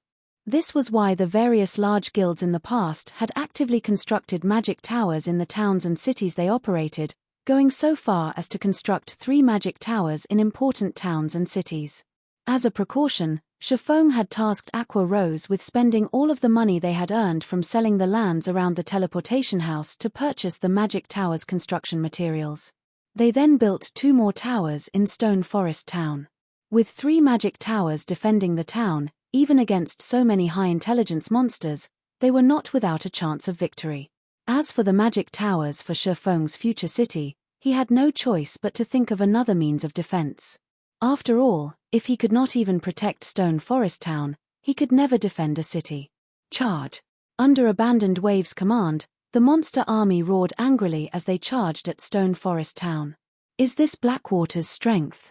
Stone Forest Town is truly finished this time. Even the NPC guards won't be able to hold back so many powerful monsters. The players observing the war from the sidelines were stunned by the tsunami of monsters rushing at Stone Forest Town. They no longer harbored any hope that Stone Forest Town would survive this war. The difference between each side's strength was obvious at first glance. The various large guilds' upper echelons, who watched the war via a livestream, were similarly stupefied. Who in Starmoon Kingdom could possibly stand up against this army of 200,000 monsters? It was suicidal to try to fight these monsters. Big Sis Aqua, they're coming. Blackie gulped nervously. Good. Focus the defense turrets and magic towers attacks on the monsters below the Great Lord rank. Aqua Rose commanded as she watched the approaching monsters from the top of the town's wall. Immediately, the 4 defensive turrets situated around the town rang. The explosive shells they fired flew straight into clumps of monsters before exploding. The elite monsters caught within the explosions died on the spot. Each of the 4 explosive shells killed over 100 monsters. Unfortunately, while the defensive turrets could damage monsters above elite rank, they could not kill them outright. Ha ha ha. Although the defensive turrets are powerful, it's a pity that their range is too small. Abandoned Wave could not help but laugh when he saw that only several hundred monsters had died in the initial blast. He had previously thought that the defensive turrets would, more or less, pose a threat to his monster army. Now, however, it would seem that his worries were unnecessary. In the next moment, the The tip of the magic tower fired a rainbow-colored beam towards the sky. Immediately, the clouds refracted the beam towards the monster army, shocking everyone. When the rainbow beam struck, it swept through the monster army. Everywhere the beam passed, massive flames erupted. All monsters below Lord rank were vaporized. As for the lords that had survived, they had less than half of their HPs remaining. When the rainbow beam eventually disappeared, over 3,000 monsters had vanished with it. A large, empty space had appeared in the midst of the densely packed monster army. Chapter 1068, Double Protection Barrier. Chapter 1068, Double Protection Barrier. Hellscythe _ Fluffy Goblin. Chapter 1068, Double Protection Barrier. As the light from the magic tower dissipated, every player in Stone Forest Town fell silent. A single attack had extinguished the lives of over 3,000 level 60 and above monsters. This was far more terrifying than any large-scale destruction spell they had ever seen. In fact, it wasn't just Zero Wings members who were stunned. Even Abandoned Wave and Peerless, who watched the war from a distance, wore dark, tense expressions. Why does the magic tower have this kind of ability? Abandoned Wave frowned as he looked at the empty space in the middle of the battlefield. In one attack, it heavily injured Lord-ranked monsters. Zero Wing really knows how to hide its strength. Among the 200,000 monsters, the majority consisted of monsters below Lord rank. Only a small minority consisted of Lord rank and above monsters. The firepower of a single magic tower could already rival the attacks of 10 defense turrets. That attack is already as powerful as a Tier 4, large-scale, destruction spell. Based on my understanding of God's Domain's tools, this kind of attack should have a very long cooldown. Even so, I no longer think that it's possible to take Stone Forest Town down in a short time. If we don't think of a way to deal with that magic tower as soon as possible, I'm afraid that our casualties will be severe, Peerless commented as he looked at the towering magic tower in the distance. However, the magic tower's attacks are somewhat clumsy. If players or agile monsters were charging into the town, I doubt that the magic tower would be as effective. If we send some agile monsters, we should be able to destroy it. Although losing the magic tower will be unfortunate, we have to remove it to minimize our losses. Abandoned Wave nodded, agreeing to Peerless' suggestion. Immediately, he barked in the team chat, "Drunkard, have the Tier 3 summoned creatures assault the magic tower. Think of a way to destroy it as quickly as possible. Guild leader, rest assured, I will destroy that magic tower." Laughing Drunkard confidently replied. They had a total of 17 Tier 3 summoned creatures on their side. Although those summoned creatures were only level 55, much weaker than the level 60+ Great Lords in the monster army, players were in full control of these summoned creatures. With the speed of Tier 3 summoned monsters, dodging the magic tower's monotonous attacks would be a piece of cake. Quickly, Laughing Drunkard and his subordinates directed the 17 summoned creatures to move out. Every one of the level 55 summoned creatures had 50 million HP including their battle recovery. Even if they stood still and did nothing, players would need a lot of time to kill them. There were also 17 of these creatures to contend with. Normally, these 17 Tier 3 summoned creatures would be more than enough to destroy a town. The moment the Tier 3 summoned creatures moved, they attracted the distant, spectating players' attention. Blackwater is amazing. That's 17 Tier 3 summoned creatures. Crap. I recall that, during the last major war in the Stoneclaw Mountains, the Star Alliance had only summoned 2 of these monsters, as expected of the Blackwater Corporation. A Tier 3 summoning scroll is even more expensive than an epic item. Even then, it is near impossible to buy one. I suspect that even super guilds only have several on hand. Watching such a spectacular battle with my own eyes is awesome. Most likely, even those Apex experts looming over God's Domain aren't strong enough to participate in such a battle. Indeed. It seems I did not waste my time making this trip to Stone Forest Town. The videos I've watched showing other guild wars around God's Domain cannot compare to this. Zero Wings era is really coming to an end. When the spectating players saw the summoned creatures, which stood over 20 meters tall, charge towards Stone Forest Town, goosebumps rose all over their bodies. The 17 summoned creatures had very high movement speeds. Moreover, unlike ordinary monsters, they could change directions nimbly. The summoned creatures could easily dodge the defense turrets and the magic tower's attacks. However, just as the summoned creatures were about to reach the town's walls, a semi-transparent magic barrier appeared around the entire town. The summoned creatures crashed into the magic barrier, one after another, and were unable to proceed a step further.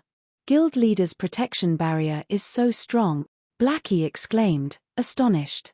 It had stopped the charge of 17 Great Lord-ranked monsters. Any normal magic barrier would have shattered under the might of these monsters, yet the double protection barrier remained intact. Aqua Rose, who stood atop the magic tower, was similarly overjoyed. Previously, she had worried that the magic barrier would not hold off these monsters and believed that Shifeng had been joking when he said that it could. She had never thought that the barrier would be this powerful. Not only weren't there any cracks in the magic barrier that needed to be repaired, but the players maintaining the barrier also had all of their mana. At this rate, the barrier could easily support its own recovery without any additional mana. A magic barrier? Laughing Drunkard sneered. Do you think you can hold us off with that?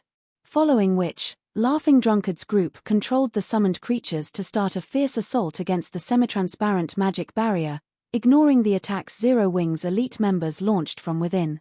Although Zero Wings members were very well equipped, against level 55, Tier 3 summoned creatures, the level suppression limited their attacks to around -1000 damage. This was even with the magic tower's buff. Otherwise, their attacks would only deal around -600 damage. With each attack only dealing around -1000 damage, even with 300 or 400 players attacking simultaneously, each wave of attacks would only shave off 300,000 or 400,000 HP. Furthermore, the summoned creatures had their battle recovery, which allowed them to generate 1% of their HP every 5 seconds. Even if Zero Wings elite members attacked freely, it would take a very long time before any of the summoned monsters fell. However, it was a different story for the magic barrier. The magic barrier used players' mana. The more damage the barrier took, the more mana it consumed. If the players maintaining the barrier ran out of mana, the magic barrier would crumble. With the power of their 17 Tier 3 summoned creatures, it would take less than 10 seconds to bring down the magic barrier. Deafening explosions shook the magic barrier, one time after another. Even those standing several thousand yards away could hear the explosions clearly. They could also see various attacks bombarding the summoned creatures, rapidly depleting their HPs. 5 seconds. 10 seconds. 20 seconds. Even after 30 seconds of constant attacks, the magic barrier showed no signs of cracking. On the contrary, the 17 summoned creatures had lost over 10 million HP each. This won't do. Everyone, use your ultimate moves. Laughing Drunkard yelled, grinding his teeth. Tier 3 summoned creatures possessed their own ultimate skills. However, the cooldowns were very long. He intended to save these skills to take down the magic tower. Unfortunately, at this rate, the summoned creatures' HPs wouldn't outlast the magic barrier. Immediately, the 17 summoned creatures released mighty roars as they began to concentrate their power, mana rapidly gathering around these creatures' claws. However, before these creatures could attack the magic barrier, 5 purple-gold magic barriers appeared and enveloped the 17 summoned creatures. The instant these magic barriers took form, the summoned creatures suffered a 40% attribute decrease, their maximum HPs dropping to 30 million. When the creatures' skills struck the purple barriers, although the barriers shuddered, they held. How is this possible? Laughing Drunkard's lips twitched as shock and confusion filled his gaze. Meanwhile, before anyone realized it, 5 miniature ballistas had appeared above the town walls, and all 5 were already aimed at the summoned creatures. Kill them all. Aqua Rose swung her hand forward fiercely. Chapter 1069 Mythic. Chapter 1069 Mythic. Hellscythe _ Fluffy Goblin. Chapter 1069 Mythic. With Aqua Rose's command, the 5 miniature ballistas atop the town walls fired an arrow each. The 5 arrows were extremely fast, even faster than the Magic Tower's mana pulse cannon. From afar, one would only see 5 streaks of blue light shooting through the magic barrier, flying towards the Tier 3 summoned creatures. So fast. Laughing Drunkard, who controlled one of the summoned creatures, was surprised. His expert instincts kicking in, he willed his summoned creature to sidestep. In the critical moment, his summoned creature dodged the incoming arrow by a hair's breadth. Boom! When the arrow struck the ground, the immense power within it carved out a crater that was 20 meters in diameter. The arrow embedded itself deep into the ground. Although Laughing Drunkard's summoned creature had managed to dodge the miniature ballista's attack, his 4 companions' creatures had not. 4 summoned creatures had been nailed to the ground, each of their HPs dropping by 1 million. This amount of damage might not be much to a level 55 Great Lord, but the arrows would pin their targets down for several seconds after they hit. This put the Great Lords, which possessed the advantage of speed, at a disadvantage. Again, Aqua Rose commanded once more. Before anyone realized it, the miniature ballistas, which had just launched their arrows, were already reloaded. Immediately, the players controlling the ballistas fired another volley of arrows at the Tier 3 summoned creatures. Seeing the arrows fly at the summoned creatures once again, Laughing Drunkard's complexion paled. He had never imagined that the miniature ballistas would possess such a high attack rate. Dodge the arrows. Use everything you have to attack the barrier, Laughing Drunkard hurriedly ordered. While their summoned creatures were trapped inside the purple-gold barriers, not only were they given limited space to dodge the oncoming arrows, but they had also been significantly weakened. If they did not break free from these magic barriers, they would become live targets for the 5 ballistas. Although Laughing Drunkard had not made the wrong decision, he did not know that the magic array trapping their summoned creatures was the 9-star polar domain, an intermediate magic array. This particular array could even suppress mythic monsters. Great Lords were not strong enough to free themselves from it. Exactly how powerful were mythic monsters? They could rival major cities ruling NPCs. As Tier 4 monsters, all of their skills were also Tier 4. These skills were many times stronger than Tier 3 skills. However, the 9-star polar domain could withstand mythic monsters' fierce assault for a considerable amount of time, much less the attacks of Tier 3 summoned creatures. For a time, the 17 summoned creatures were little more than practice targets for the 5 miniature ballistas as the arrows repeatedly nailed them to the ground. Zero Wing's elite members also bombarded them with attacks, rapidly decreasing their HPs. After a short moment, 2 of the summoned creatures died. This scene stupefied the players observing the battle. Generally, it took a 100-man elite team led by an expert to raid Great Lord-ranked monsters. If one encountered a Great Lord that possessed powerful AoE attacks, even a legion of 1,000 elites wouldn't be strong enough to raid it. Now, however, Zero Wing rendered them helpless. Brother Wave, it seems that Zero Wing has prepared extensively. Do you need Pantheon to join the fray? Peerless asked, chuckling at Abandoned Wave. Thank you for your concern, Brother Peerless, but this small variable is not enough to put a dent in my plans. Abandoned Wave rejected Peerless' offer. Following which, he notified the true controller of the monster army and asked softly, "Can you instruct the 3 mythic monsters to join the battle?" Originally, he had only intended to use the monster army to eliminate the town's exterior defenses and probe Zero Wing for hidden trump cards. After defeating every Zero Wing member outside of Stone Forest Town, he would then lead Blackwater's elite army to capture the town. Although the monster army was very powerful, if these monsters entered the town, they would lose any hope of capturing it. The monsters would pollute the town with the evil energy they released. Players could not remain in an environment polluted by evil energy for any length of time. As a result, even if Blackwater secured Stone Forest Town, it would be useless unless they gave up their humanity as the monster army's controller had. Either that or they would have to exterminate these monsters' true creator. Obviously, neither of these options were viable. As for Pantheon, they had long since agreed that, before Blackwater dealt with Stone Forest Town's defenses, Blackwater would not require Pantheon's assistance. If Pantheon were asked to take action, Blackwater would have to split a portion of Stone Forest Town's shares with Pantheon. Hence, He could only rely on the mythic monsters to free him from this predicament. If possible, Abandoned Wave would rather avoid employing the 3 mythic monsters. Although the mythic monsters were incredibly strong, they were very difficult to control. Even the true controller could only issue general instructions. If a mistake occurred, it was highly possible that these monsters would charge into Stone Forest Town and wreak havoc. Hence, he had hoped to utilize the Tier 3 summoned creatures to destroy the magic tower. Unfortunately, that wasn't going to work. With the protection barrier around Stone Forest Town, none of the monsters could proceed into the town. Even the Grand Lords were no exception.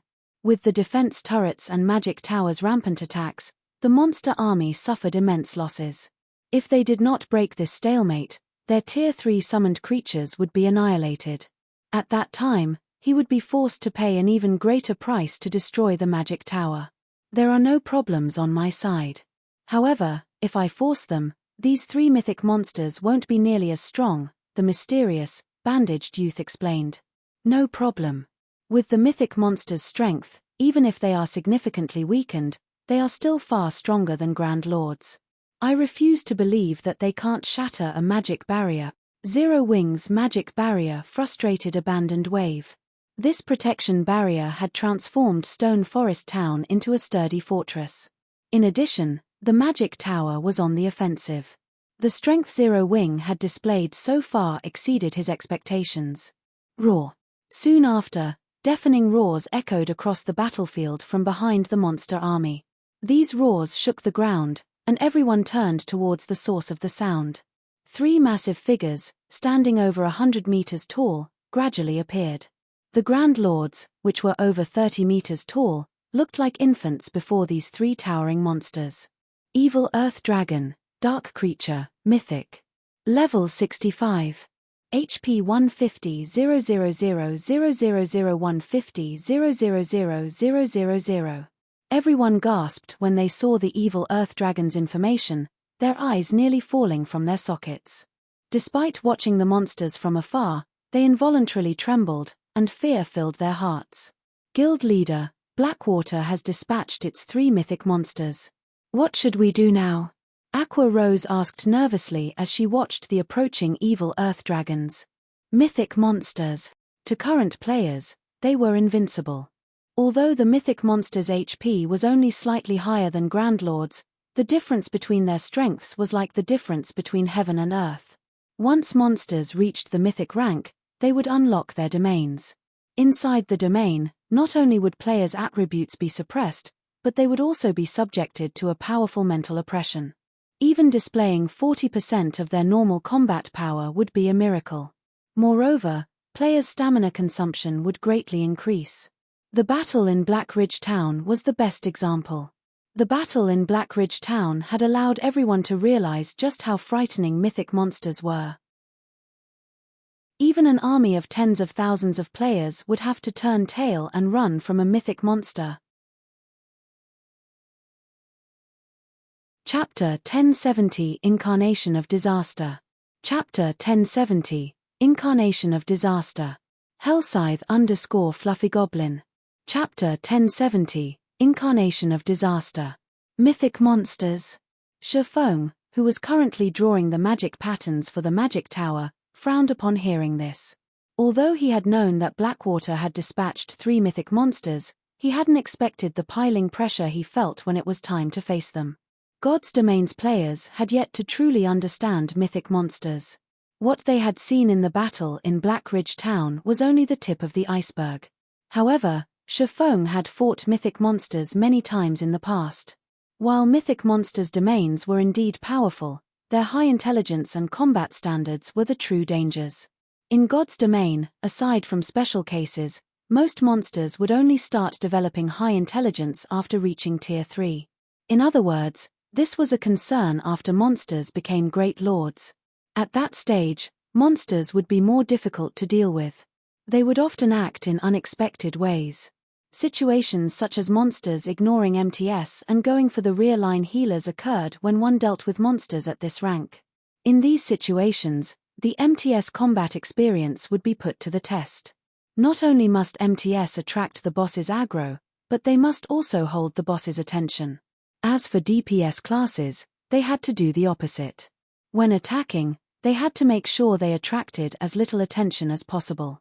This was why Shifeng had the guild's core members learn void steps. Even the weakest mythic monster was as intelligent as an ordinary human. In addition, their combat standards were roughly equal to ordinary experts. Using the trial tower as a measurement, their combat standards should put them on the 4th floor. Hence, if players wanted to defeat a mythic monster, they needed at least a team of 100 Tier 2 elite players of the same level. Right now, the 20,000 Zero Wing members in Stone Forest Town wouldn't even serve as a proper warm-up for the 3 level 65 mythic monsters. Fortunately, Shifeng had hired plenty of Tier 2 NPC guards. The NPCs should be capable of holding the monsters off for a while. Following which, Shifeng contacted Alluring Summer and asked, "Summer, how are things on your side?" Before he had arrived to finish the magic tower's construction, he had handed the magic array scrolls he had made to Aqua Rose and Alluring Summer. Among them, Aqua Rose was tasked with managing the 9-star polar domain and double protection barrier, while Alluring Summer was tasked with the Divine Beast's Descent. Unlike the other 2 magic arrays, the Divine Beast's Descent magic array required 88 summoners to recite the predetermined incantation simultaneously to summon a divine beast. The requirement was much higher than ordinary summoning scrolls. Generally, players needed a lot of practice before they could pull off the summoning. In addition, the summoned divine beast lacked intelligence. It required a player's control. Due to time constraints, Shifeng only produced 1 set of Divine Beast's Descent scrolls and 1 set of Double Protection Barrier scrolls. Among those currently in Stone Forest Town, Aqua Rose was needed to command the overall situation, Violet Cloud was a healer, while Alluring Summer outshined everyone else's combat standards. Hence, Shifeng had decided that Alluring Summer should control the summoned divine beast. They've mostly familiarized themselves with the summoning procedure. "I shouldn't have many issues either," Alluring Summer replied nervously. Despite having recently joined Zero Wing, she had never thought that she would actually get to participate in such a large war so soon. Solo battles were her bread and butter. Even 1 versus many situations were not unusual for her. However, facing 3 mythic monsters by herself was definitely the craziest thing she had done in God's domain. Inwardly, though, she looked forward to the upcoming battle. Based on the fact that Shifeng had left such an important task for a newcomer like her, she could tell how highly he valued her. Moreover, Aqua Rose had personally recommended her for the task. Regardless of the circumstances, she needed to perform well in the upcoming battle. "Alright, I'll leave it to you, then. I'll have Aqua's team summon Tier 3 creatures to assist you," Shifeng said, trying to comfort Alluring Summer when he saw the woman's tense expression. Alluring Summer might not be a match for Violet Cloud or Fire Dance, but with her current standards, she should have no problems controlling a divine beast. Moreover, she would also have help from the magic tower. As the 3 evil earth dragons moved closer to Stone Forest Town, the players in the town grew increasingly tense. Aqua Rose had the guild's experts use the 8 Tier 3 summoning scrolls they had gathered. However, compared to the 3 mythic monsters, the 8 creatures looked like children. Despite their massive sizes, the Tier 3 summoned creatures did not even reach the evil earth dragon's knees. It felt as if the earth dragons would kill the summoned creatures with 1 stomp. 8 Tier 3 summoned creatures? Abandoned Wave, who watched from afar, sneered. "So, this is Zero Wing's trump card? That's quite impressive, actually. Even first-rate guilds only manage to get their hands on 2 or 3 Tier 3 summoning scrolls. At this point, Zero Wing is roughly as strong as a first-rate guild overall. The guild has already surpassed my expectations by acquiring 8 of these scrolls," Peerless commented, relatively surprised by Zero Wing's foundations. Even a super guild like Pantheon had only obtained 20 Tier 3 summoning scrolls so far. Meanwhile, Zero Wing was only an upstart guild that controlled White River City and Stone Forest Town. It was hard to imagine how the guild had secured such resources. Zero Wing's foundations are indeed shocking. Unfortunately, the difference between us is too vast. It is fated that they will fail to defend Stone Forest Town, Abandoned Wave laughed. He did not oppose Peerless' views. Unfortunately, 8 Tier 3 summoned creatures were barely enough to pin down one evil Earth Dragon. How was Zero Wing going to deal with the remaining 2? Following which, one of the 3 evil Earth Dragons charged at one of the 9-star polar domain magic arrays. The defense turrets and magic tower couldn't land an attack on the nimble Earth Dragon. In the next moment, the mythic monster stretched out one of its massive claws and slashed at the purple-gold magic barrier. Boom! The instant the claw collided with the magic barrier, a wide tear appeared in the sturdy barrier. Meanwhile, the 9 players maintaining the attacked barrier lost 1/5 of their mana pool on the spot. This scene shook Zero Wing's members. Even Aqua Rose was surprised. Even when the numerous Tier 3 summoned creatures had attacked the barrier, they hadn't inflicted any significant damage. However, a single attack from the evil Earth Dragon had nearly crumbled the barrier. The mythic monster was even stronger than they had imagined. So sturdy. The bandaged man controlling the evil Earth Dragons was slightly surprised by this outcome. Although he had taken control of the evil Earth Dragons, decreasing its combat power significantly, the monster's power was still at the mythic rank. If one of these monsters attacked a basic magic array, it could shatter the array with one attack, yet even after the onslaught of 3 evil Earth Dragons, the purple-gold barrier remained. The mythic monsters had only torn the barrier. Moreover, the tear was quickly mending. I want to see how many hits this magic array can withstand. Immediately, the bandaged man controlled the evil Earth Dragons to attack again. Peng! Peng! Peng! After receiving a series of claw attacks, the 9-star polar domain shattered, transforming into particles of light before vanishing. The 4 summoned creatures trapped within the barrier were released. As another evil Earth Dragon was about to attack another 9-star polar domain magic array, a massive, golden magic array appeared above Stone Forest Town, enveloping nearly half of the town. What's that? A summoned creature? Everyone could not help but look up. Before they realized it, a 100-meter-long golden dragon appeared in the sky. The dragon's wings stretched over 400 meters.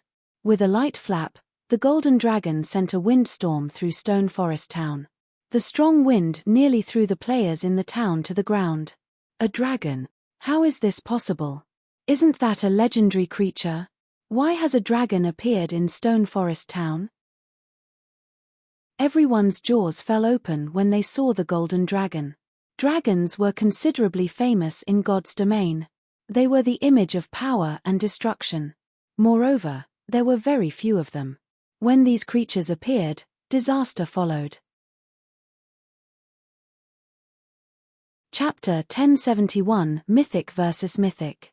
Chapter 1071 Mythic vs. Mythic. Hellscythe_Fluffy Goblin. Chapter 1071 Mythic vs. Mythic. Why has a dragon suddenly appeared? When Abandoned Wave, Peerless, and Blackwater and Pantheon's other upper echelons saw the dazzling, golden dragon appear above Stone Forest Town, they were shocked. Dragons were legendary creatures. Even if one tried to find a dragon, it was nearly impossible. Yet, one such creature had appeared in a small town like Stone Forest Town. It was inconceivable. Could this be something that Zero Wing has summoned? Peerless frowned as he thought of this possibility. However, he was not certain of this answer. How rare were dragons? It was simply impossible to come across one in Stone Forest Town coincidentally. The only possibility was that Zero Wing had summoned it. Those who had heard Peerless guess wore ugly, twisted expressions. According to what they had learned from various libraries, even the weakest dragon was a Tier 5 creature. Moreover, due to their life ratings being extremely high, they were practically invincible among existences of the same tier. It would be a trifling matter for a dragon to annihilate their army of 200,000 monsters. The mythic-ranked evil Earth Dragons were no exception. What are you worried about? Do you know how powerful an actual dragon is? Do you think Zero Wing is really capable of summoning a dragon? Abandoned Wave coldly asked as he glanced at his worried subordinates. Look closely. That is merely a summoned creature. It isn't a true dragon. It only has the shape of one. Hearing this, everyone used their identification skills on the golden dragon. Divine Dragon, elemental creature, mythic. Level 60. HP 200 000 000 200 000. An elemental creature? Peerless muttered. Although its name contained the word dragon, it was an elemental creature instead of a bona fide dragon. This hinted that this divine dragon only looked impressive, but lacked real worth. It did not possess an actual dragon's power. It was like the evil earth dragons, where they were called dragons but were dark creatures that did not possess the power of the dragon race. Its life rating was no different than an ordinary monster. Although I don't know how Zero Wing managed to summon this mythic monster, if they think they can defend Stone Forest Town with one mythic monster, they are making a huge mistake. Abandoned Wave watched the divine dragon with contempt. He then gave his subordinates a command, saying, "Bring it out. Let's widen Zero Wing's horizons. We'll show them that they aren't the only ones with siege tools." Hearing this, Abandoned Wave's subordinates exploded into action. Shortly after, 3 gnome cannons appeared beside Abandoned Wave. Peerless was momentarily stunned when he saw these cannons. Why does Blackwater have these? Pantheon possessed gnome cannons as well. However, they were extremely difficult to manufacture. Even when they had allowed their guild's chief engineer to make them, the latter's success rate was only 10%. In addition, due to the rarity of the materials and plenty of effort, Pantheon had only manufactured 6 gnome cannons. Each of these cannons was easily worth as much as 1 or 2 epic items. Pantheon treasured its 6 gnome cannons. Even when they raided towns, they refused to use them, afraid that they would accidentally damage or destroy them. He had never imagined that Blackwater would have 3 of the cannons as well. In terms of destructive power, the gnome cannon might not be a match for the magic tower.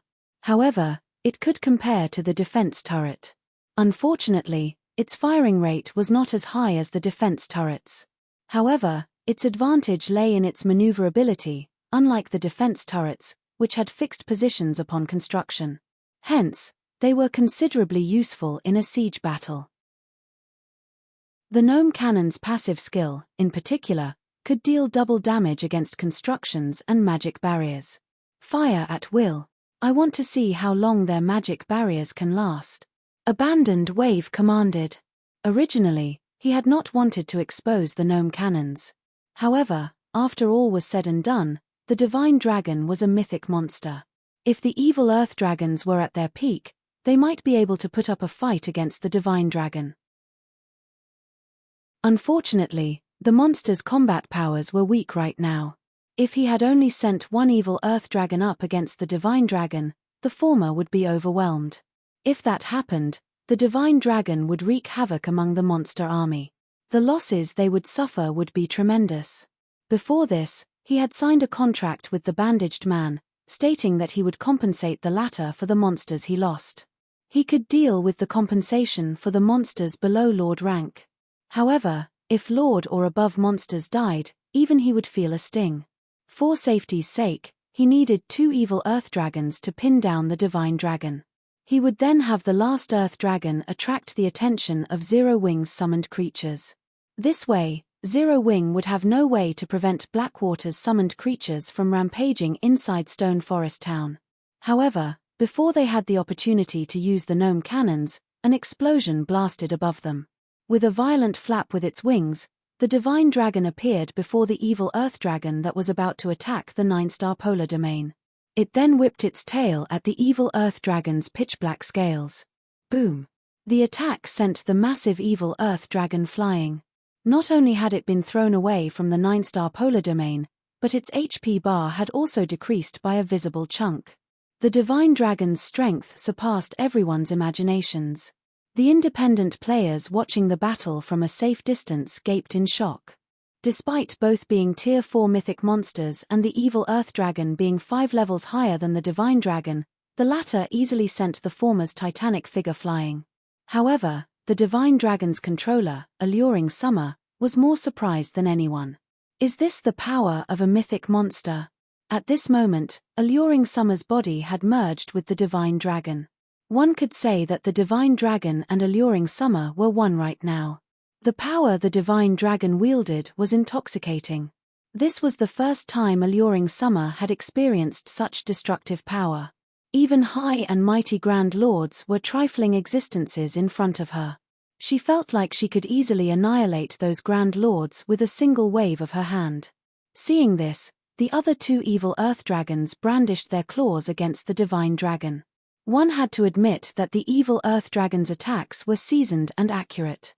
They struck at the Divine Dragon's blind spots. Moreover, the two Earth Dragons coordinated their attacks very well. If the Divine Dragon tried to block one of the Earth Dragons, it would fail to block the other. Yet, contrary to expectations, even when the Earth Dragon's claws were about to strike the Divine Dragon, the latter remained motionless. It did not attempt to dodge or block the incoming attacks. Is the Divine Dragon not listening to commands? Aqua Rose wondered. If a problem occurred with the Divine Dragon now, this war was as good as over. Dang! In the next moment, the evil Earth Dragon's claws slammed into the Divine Dragon's body. However, their claws only left behind several white marks on the latter's golden scales. The attacks did not penetrate the Divine Dragon's scales. As for the damage the Divine Dragon received, compared to the Divine Dragon's 200 million HP, it was not worth mentioning. If one did not pay close attention, they might not even notice the change to the Divine Dragon's HP bar. Impossible. At this moment, Abandoned Wave's calm vanished, his mouth hanging open as he watched. Why was there such a massive difference between the dragons, despite being monsters of the same tier? Every player that witnessed this fight was stupefied. They even began to wonder if the evil Earth Dragons truly were the demons that had annihilated tens of thousands of players in Blackridge Town. Chapter 1072, Tier 4 Curse. Chapter 1072, Tier 4 Curse. Hellscythe _ Fluffy Goblin. Chapter 1072, Tier 4 Curse. While Abandoned Wave and the others were shocked over the Divine Dragon's defense, under Alluring Summer's command, the Divine Dragon began its counterattack. The Divine Dragon's tail tore through space as it whipped at the two nearby evil Earth Dragons. Roar! The two evil Earth Dragons possessed high intelligence. Knowing that the Divine Dragon's attack packed an extraordinary amount of power, they roared angrily as they swiped their sharp claws at the approaching tail. Boom! The instant claws and tail collided, a loud crash resounded throughout Stone Forest Town, the resulting shockwave sending all nearby players and monsters flying. At the same time, like kites with cut strings, the two evil Earth Dragons were sent flying hundreds of yards away. When they landed, their bodies slammed into the ground, instantly killing dozens of elite monsters. Atop the magic tower, Aqua Rose's expression shifted from worry to joy. The Divine Dragon was so strong. Despite the evil Earth Dragons also being Tier 4 mythic monsters, they couldn't even parry the Divine Dragon's attack. With this strength, the Divine Dragon could easily suppress all three evil Earth Dragons. Combined with the strength of their magic arrays and Tier 3 summoned creatures, they could definitely defend Stone Forest Town. Every Zero Wing member in Stone Forest Town brimmed with confidence once again. With the Divine Dragon and the magic tower holding down the fort, raiding Stone Forest Town became several times more difficult for Blackwater. The army of 200,000 monsters had become nothing more than a treasure trove of EXP. Why is it so powerful? Could it really be a member of the dragon race? Abandoned Wave frowned. No wonder why Zero Wing is so fearless.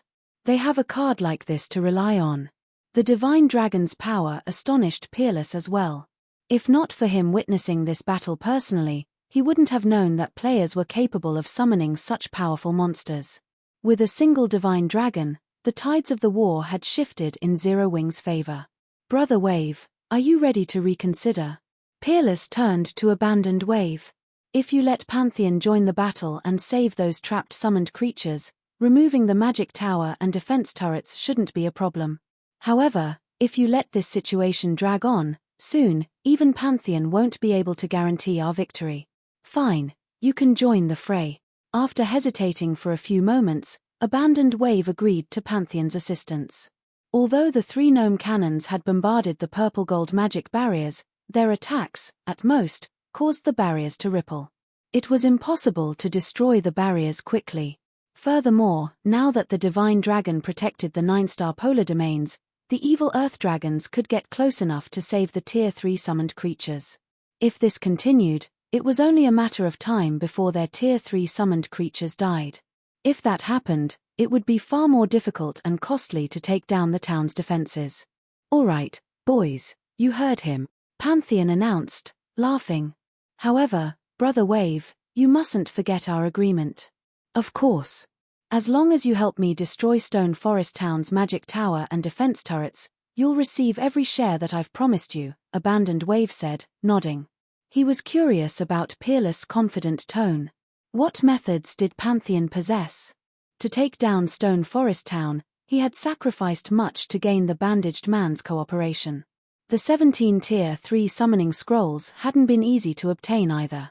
Even then, he hadn't been able to shake Stone Forest Town's foundations. As soon as Abandoned Wave said so, a team of 20 players appeared behind Peerless, startling Abandoned Wave. All of these 20 players wore black cloaks. They radiated cold, dense killing intent, causing the nearby players to shiver involuntarily. "So strong." Laughing Drunkard was inwardly shocked as he glanced at the 20 players that had suddenly appeared. Among these 20 players, quite a few felt extremely dangerous. If not for these people exposing themselves, Laughing Drunkard suspected that there was over an 80% chance that these people could kill him before he realized what had happened. Meanwhile, each of these assassins retrieved a light grey magic scroll from their bags. Individually, these magic scrolls could not compare to Tier 3 magic scrolls' quality. However, when all 20 were lined up, the mana fluctuations they released instilled a deep fear in everyone's hearts. "What are those?" Abandoned Wave asked curiously. "A magic array that rivals a Tier 4 curse," Peerless introduced, laughing. "We obtained them from some temple ruins we raided. We sacrificed over 100,000 players to conquer those ruins. I'm willing to bet that this is the only set available throughout God's domain right now." "You guys raided temple ruins?" Abandoned Wave could not help his surprise. There were many temple ruins throughout God's domain. The gods had constructed these temples as centers for their worship. They all housed extremely valuable treasures. However, despite the passing of time and the destruction of a large portion of these temples, the temple ruins were considerably dangerous. These ruins' core areas, in particular, were known as forbidden zones. Death was almost certain for any player who ventured into these ruins. Even so, many guilds in God's domain willingly raided these temple ruins. Temple ruins were different from dungeons. Dungeons limited the number of players that could enter at a time, and the requirement of each player's strength was incredibly high. Temple ruins, on the other hand, did not have such limits. Any number of people could enter at the same time. Moreover, the treasures one could obtain were far better than dungeons. In fact, over 70% of the epic items the various super guilds had obtained had been found in temple ruins. Blackwater had found some severely damaged temple ruins. However, even after sacrificing tens of thousands of players, they had no hope of surviving the ruins' core. In the end, they had been forced to give up. Abandoned Wave had never imagined that Pantheon had succeeded where Blackwater had failed. "Let's begin," Pantheon commanded. "Understood." The 20 assassins unfurled their magic scrolls and began to chant the recorded incantation. As the spell activated, the 20 magic scrolls formed a massive, grey, threefold magic array directly above the 9-star polar domain magic arrays. The unnatural flow of mana interrupted Shifeng's concentration as he put the finishing touches on the 2 new magic towers. He couldn't help but turn towards the gathering of mana. "Space Smasher?" Shifeng was stunned. "How do they have that?" Space Smasher was a Tier 4 curse. It also needed an advanced magic array to cast. Unlike ordinary curses, it had a much longer casting time. However, the area it enveloped was much larger, being able to deal a devastating blow to everything within a 300-yard radius. Tier 3 players could easily dodge such curses. However, against an immobile target, the curse could be tremendously effective. Reacting quickly, Shifeng shouted through the guild chat, "Everyone, get out of the magic array's effective area immediately." Unfortunately, Shifeng's warning served little purpose. Space Smasher covered too wide of an area. Aside from the players near the array's edges, no one could avoid the incoming spell. Boom! Immediately, space shattered within the affected area. Pitch-black spatial tiers of various sizes appeared and moved about the magic array. When these spatial tiers encountered the 9-star polar domains, the latter's magic arrays shattered. The double protection barrier, which was also within Space Smasher's range, disintegrated as well. Without exception, the spatial tiers killed every player still in its affected area. As for the monster army, only Grand Lords survived the curse. Even then, they lost over half their HPs in the attack. As for the Tier 3 summoned creatures, they had not received fatal damage as the 9-star polar domains took the brunt of the attack. However, now that there were no more players, NPC guards, and soldiers, or magic arrays in their way, these Tier 3 summoned creatures could easily storm Stone Forest Town. Excellent! Abandoned Wave was ecstatic. Destroy Stone Forest Town's fortifications. Chapter 1073, Town Defense. Chapter 1073, Town Defense. Hellscythe_Fluffy Goblin. Chapter 1073, Town Defense. Seeing the release of the remaining 13 Tier 3 summoned creatures, the Joy Zero Wings members previously enjoyed made a 180 turn. If they only had to face the Tier 3 summoned creatures, they were confident of their success. After all, this was not their first time killing Great Lord-ranked monsters. Moreover, they had 20,000 elite players on their side. Defeating these monsters would be a trifling matter. However, the true problem lay in the disappearance of the magic barriers that had protected them. Now, they were forced to take on an endless army of monsters. All MTS, move forward. Assist the NPCs and hold off the monsters. Don't let any of them enter the town, Aqua Rose hurriedly commanded. Previously, they had the double protection barrier to mitigate the monsters' damage. The most they lost was some mana. As long as they replaced the players maintaining the barrier, they could hold out for a long time with little effort. However, that plan was no longer viable. Suddenly, a level 60 Great Lord massacred one of the level 40 MTS standing at the forefront. The healers in the back had not even had a chance to save the player. If not for the level 60+, Tier 2 NPC guards and soldiers blocking the Great Lords, the monsters would have charged into the town. Unfortunately, this stalemate would not last long.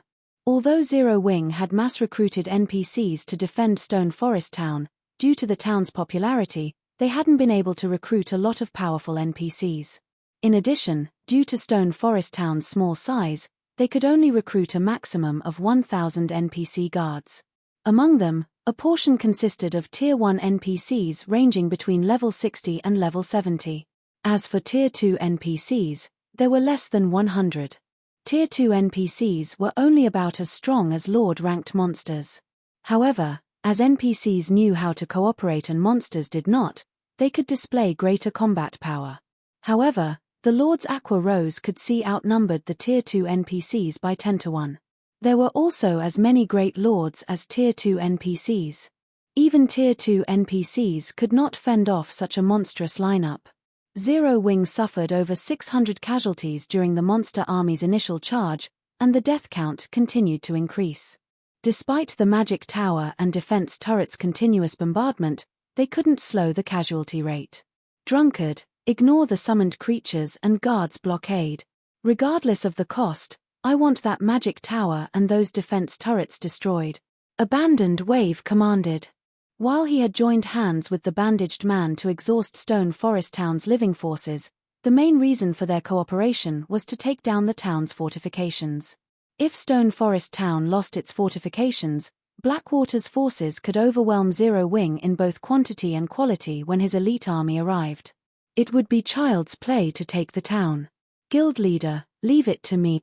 Laughing Drunkard licked his lips before directing his Tier 3 summoned creature to circle Zero Wing's summons and NPC guards, charging straight towards the magic tower. At the end of the day, Blackwater's summoned creatures outnumbered Zero Wing's. The latter had no hope of blocking the assault fully. Currently, the evil Earth Dragons had the Divine Dragon pinned down. Zero Wing wouldn't dare take the battle into the town, which is exactly what they hoped for. With this, his summoned creatures only had to face Zero Wing's members. With his skills and the Tier 3 summoned creatures' attributes, it was practically impossible for Tier 1 players to stop him. Block it! Aqua Rose shouted. Although Aqua Rose had issued the directive, if a Great Lord-ranked monster wanted to run, there wasn't much Tier 1 players could do to stop it. Moreover, this monster had the awareness of an expert. It could easily dodge the majority of the attacks against it. Even if an attack struck, the damage was negligible to a Tier 3 summoned creature. With incredible speed, the Tier 3 summoned creature only needed a few moments to reach the magic tower. Zero Wing, you're finished this time. Bloodthirst and excitement flashed in Laughing Drunkard's eyes as he looked at the looming magic tower. Without the magic tower's protection, Zero Wing's fate was as good as sealed. Boom! In a single attack, a crack appeared in the magic tower's sturdy wall. If not for the magic pattern's bugger, Laughing Drunkard would have achieved his goal with that attack. This thing's quite sturdy, but how many hits can it take? Ignoring the surrounding players' barrage, Laughing Drunkard blasted the magic tower with attacks. With each attack, more cracks snaked along the wall. After a few hits, the magic tower started to tremble. Meanwhile, seated in a high-class bar in Saimu Town, a man and a woman watched the live stream of the war in Stone Forest Town. It seems that this war will end soon, Yuan Taishan said, sighing. However, I truly underestimated Zero Wing's foundations. Even first-rate guilds and super guilds would have to take a joint attack by Blackwater and Pantheon seriously. Pantheon was even forced to use the only Tier 4 curse it had. Although Zero Wing has lost this war, it is a glorious defeat. It's truly a pity. I thought that I would get to see Black Flame fight Pantheon's experts. However, it seems that this siege war will end before that happens, Purple Jade commented disappointedly. Stone Forest Town's peril was obvious at first glance. Regardless of whether Black Flame appeared or not, the outcome would not change. Once the magic tower fell, Zero Wing would no longer have the power to resist Blackwater's invasion. Rather than prolong the fight, as Zero Wing's guild leader, Black Flame would try to save the guild from further losses. Alright, it's about time we prepare as well, Yuan Taishan said as he withdrew emotionally. Turning to Purple Jade, he said, thanks to Blackwater, we now understand just how powerful the magic tower can be. As long as the secret pavilion obtains its own, the status quo among God's domain superpowers will have to change. The magic tower's strength had exceeded Yuan Taishan's expectations. Not only could it attract players, but it could also fortify a town. If the secret pavilion had the magic tower, they could develop more towns. They would not have to worry about lacking manpower for their town's defense. Chem. However, just as Purple Jade was about to turn the live stream off, she noticed something. Hurriedly, she shouted for Yuan Taishan, who was about to leave the room, Uncle Yuan, something's not right. Look at the sky above Stone Forest Town.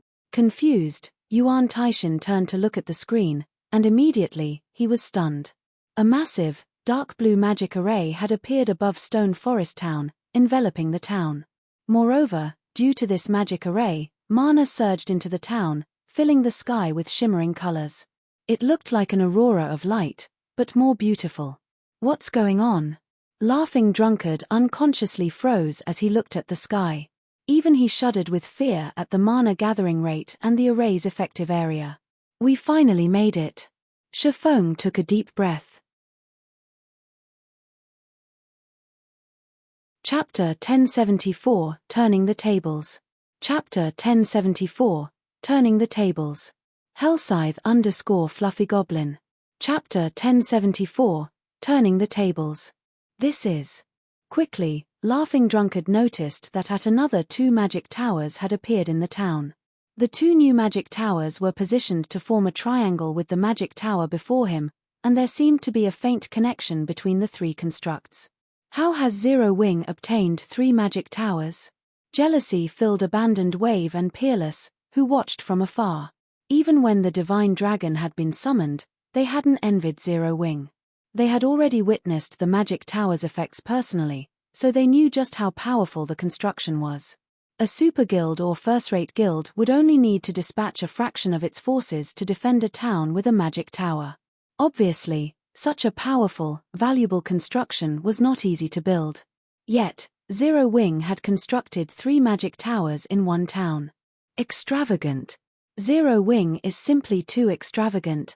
Despite his ability to control himself, Yuan Taishan could not help but curse as he stared at the new magic towers. Stone Forest Town's magic barrier had already been destroyed, and Blackwater's Tier 3 summoned creatures were inside the town. It was a waste to complete more magic towers. With 2 magic towers, one could operate 2 towns with a player population of 1 million. Now, at best, these 2 additional magic towers could eliminate some monsters. It would not affect the overall situation at all. Zero Wing would have been better off selling these magic towers to the secret pavilion. Chmph. Even if you have 2 more magic towers, it is futile, Laughing Drunkard snorted disdainfully. Were the magic barrier protecting the town still present, he might have feared the 3 magic towers. Previously, dodging the magic towers' attacks had been relatively easy. However, if 3 magic towers attacked simultaneously, he wouldn't escape the attack's range in time. Meanwhile, the magic towers possessed the destructive power of a Tier 4 large-scale destruction spell. Even a Tier 3 summoned creature would suffer under such a bombardment. After receiving a few hits, his summoned creature would be heavily injured, which would decrease its combat power. In the end, he would not be able to destroy the magic towers. However, Stone Forest Town no longer had a magic barrier to protect it, and Zero Wing had no way of hindering his summoned creature in the town. Even destroying 10 magic towers wouldn't be difficult, much less 3. Shatter. Laughing Drunkard then used his summoned creature's Tier 3 skill, Wind Ripper. In the next moment, wind-type mana gathered around the creature's claws, forming a tornado that was over 50 meters tall. Wind Ripper was the summoned creature's strongest skill. Although the skill had a 1-hour cooldown, generally, summoned creatures could only exist for 3 hours. It's over. Aqua Rose felt her heart grow cold as she watched the tornado, which was even taller than the magic tower, spin toward her. Boom. When the tornado crashed into the magic tower, dust and dirt flew into the air. Laughing Drunkard revealed a wicked smile. This is impossible. However, when Laughing Drunkard turned to the tower after the dust cleared, he was stunned. As the dust settled, the magic tower stood before him. Although the cracks had widened, they were gradually mending. This was the most astonishing thing Laughing Drunkard had ever seen. Even Aqua Rose, Zero Wing's vice-guild leader, was flabbergasted. Previously, the summoned creature's normal attacks had shaken the magic tower, yet after receiving a Tier 3 skill, not only hadn't the tower crumbled, but it also began to regenerate slowly. I won't let you recover. Laughing Drunkard succumbed to madness as he controlled his summoned creature to strike the magic tower once more. However, despite the creature's bombardment, the cracks didn't widen. On the contrary, the cracks decreased. Shi Feng, who stood in a distant magic tower, could not help but laugh and shake his head as he watched Laughing Drunkard's crazed assault. How foolish. As the mainstream defensive structure during God's Domain's later stages, the magic tower had its own unique qualities. Otherwise, wouldn't capturing a town or city during the game's mid-late stages have been a piece of cake for Tier 4 or 5 experts? If that were the case, why would anyone have bothered to construct these magic towers? As long as another magic tower was within range, the tower's defense would increase significantly. The magic towers would reach their peak when 5 were within range. Moreover, due to the magic patterns on the tower, it would automatically gather the surrounding elemental mana to repair itself. The number of magic towers near each other would also affect this trait. Now that Stone Forest Town had 3 magic towers, the structures might not hold up against Tier 4 mythic monsters for long, but they would have no problems against Tier 3 monsters. How can this be? Abandoned Wave could no longer sit still. Everyone else, help Drunkard. I want those magic towers destroyed. If they failed to destroy the magic towers and allowed the defensive structures to attack freely, their army of 200,000 monsters would be massacred before they could annihilate Zero Wing's 20,000 elites. Without nearby healers with the resurrection skill, Players generally needed half an hour before they would automatically resurrect. However, their monsters would not revive, their deaths were permanent. Abandoned Wave's angry bellow increased the pressure on the dozen or so players who controlled the Tier 3 summoned creatures. Hurriedly, they began to push through the encirclement of NPCs and players and charged forward to join Laughing Drunkard at the Magic Tower. Previously, as Laughing Drunkard had already broken through the encirclement, they had thought they could leave the Magic Tower and defense turret's destruction to him. However, the situation had changed. Even if they had to endure the attacks from Zero Wings Tier 3 summoned creatures, they had to break free and reach the Magic Towers. A few moments later, 2 more half-HP summoned creatures broke free and arrived to help Laughing Drunkard attack the Magic Tower. Seeing this, Shifeng had to admit that their plan was somewhat effective. However, the addition of the 2 summoned creatures only served to slow the Magic Tower's recovery rate.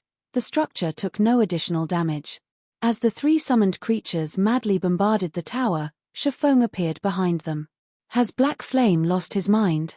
His approaching 3 Tier 3 summoned creatures. Yuan Taishin wore an astonished expression as he stared at the Shifeng on the screen. Tier 3 summoned creatures under player control were no trifling matter. Only ranged players had any chance against them. Melee players would simply seek death if they tried to take these monsters on.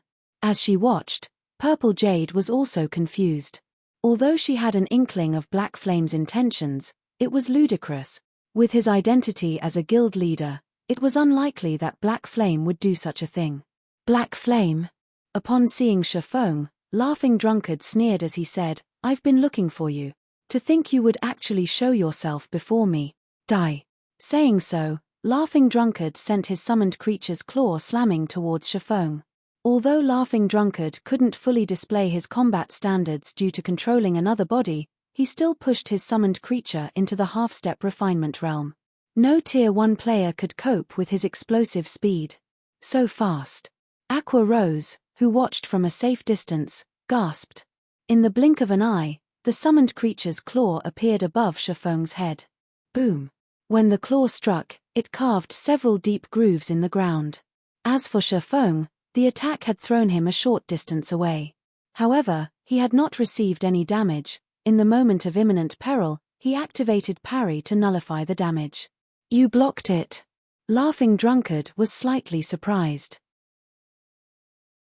However, he recovered from his daze quickly and laughed as he coldly declared, "I want to see how many skills you have."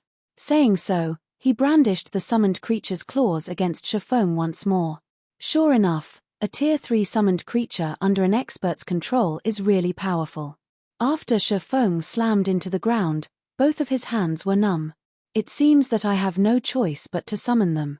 Watching the summoned creature charge at him, Shifeng calmly revealed 2 scrolls. Summon guards.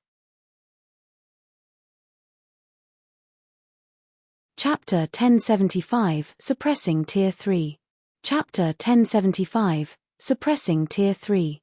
Hellscythe _Fluffy Goblin. Chapter 1075, Suppressing Tier 3. The instant Shifeng used Summon Guard, 2 unassuming figures appeared beside him. Personal guards. When Laughing Drunkard saw the 2 figures, his lips curled up, and disdain filled his eyes. Currently, even very high-leveled personal guards were only level 60. Even if they conquered their Tier 2 class promotions, a Tier 3 summoned creature could easily kill them. Scram. Laughing Drunkard's summoned creature used the Tier 2 skill, Dark Claw. He intended to send the 2 NPCs flying and finish Shifeng off. After all, if Shifeng tried to hide, he'd be very hard to find in a town this size. Right now, he was helpless against the Magic Towers. However, if he could kill Shifeng, he could deal a greater blow to Zero Wings' morale. Dang. As if it had collided with adamantium, the summoned creature's claws stopped mid-swing, the clang of metal echoing across the town. This, Laughing Drunkard wore an incredulous expression. A Tier 2 NPC blocked a Tier 3 summoned creature's Tier 2 skill? The gap between Tier 2 and Tier 3 was massive. This was especially true for monsters and NPCs. It was impossible for a Tier 2 NPC to stand against a Tier 3 monster. Yet, as the impossible became a reality, Laughing Drunkard's mind was blown. They've really grown after completing the epic quest. They're both so much stronger. Shifeng was quite satisfied with Kite's performance. If Kite were an ordinary personal guard, he wouldn't be able to easily fend off the Tier 2 skill of a level 60, Tier 3 summoned creature. However, Kite was a Dark Gold guard. He was practically invincible among those of the same tier. Now that Kite had completed an epic quest, his combat power had risen once again. The new, silver longsword Kite wielded made this apparent. Although the hilt was hollow, it shone with a dazzling, golden brilliance. Rather than a sword, it looked as if Kite wielded a miniature sun. The sword was no less elegant than the sacred sword, Killing Ray. Kite's weapon was also epic rank. Not only had Kite replaced many of his old weapons and equipment, but he had also risen from level 65 to level 68. His leveling speed was astonishing. Being able to block the attack of an ordinary Tier 3 summoned creature was expected. However, Anna's transformation was even greater than Kite's. Anna wore gorgeous, black and white mage robes and held a golden scepter. Her waist-long golden hair fluttered freely in the wind. Whether it was her appearance or temperament, she emitted the aura of a goddess. Even a great beauty like Aqua Rose was mesmerized by Anna's beauty. A single glance was all it took to captivate countless male players. As for her level, she had already reached level 69. How can this world have such a beautiful NPC? Crap. Even if I have to spend everything I have to find an NPC like that for myself. As everyone was enchanted by Anna's appearance, body, and temperament, some experts had noticed the items she wore. As this was the first time Shifeng had summoned Kite and Anna since their epic quest, he had not had an opportunity to hide the effects of their weapons and equipment. Hence, their items were available for all to see. At first, only Anna's appearance had surprised the watching players. However, upon closer inspection, these players gasped. A fragmented legendary weapon. Everyone's eyes were glued on the golden scepter Anna wielded, greed filling their gazes. If not for the fact that players could not use NPC's items, they would have charged into Stone Forest Town to steal that scepter. Currently, epic weapons were the highest rank available to players. There had not been any sightings of weapons or equipment above epic rank. If they could get their hands on a fragmented legendary weapon, they would instantly gain fame and fortune. Do these personal guards belong to Zero Wings guild leader? They're simply amazing. Crap.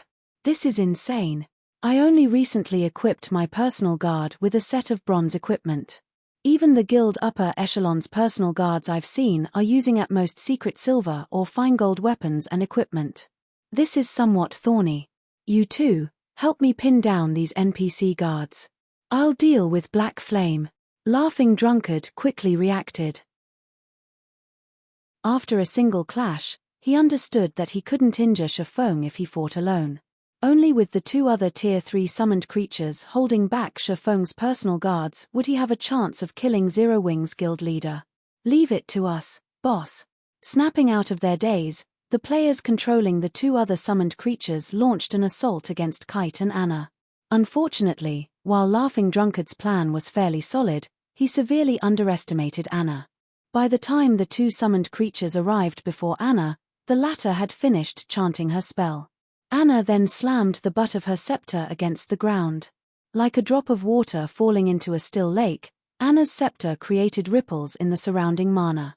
Immediately after, 10 Tier 2 rock guards rose from the ground. Anna was capable of summoning far more creatures than ordinary summoners. Moreover, the rock guards were level 69. Following which, Anna started another chant and cast a spell to strengthen the 10 rock guards. In the next moment, the rock guards split up and surrounded the two Tier 3 summoned creatures. Even when the latter attacked, the rock guards received the blows without hesitation. However, the biggest surprise was the fact that each rock guard was nearly as strong as a Tier 3 Great Lord of the same level. They were on par with the level 60, Tier 3 summoned creatures. With 5 of them working together, they easily suppressed one Tier 3 summoned creature. How can there be such powerful Tier 2 NPC guards? Laughing Drunkard ground his teeth as he watched Kite and Anna. Despite Shifeng standing right in front of him, he couldn't approach Shifeng at all.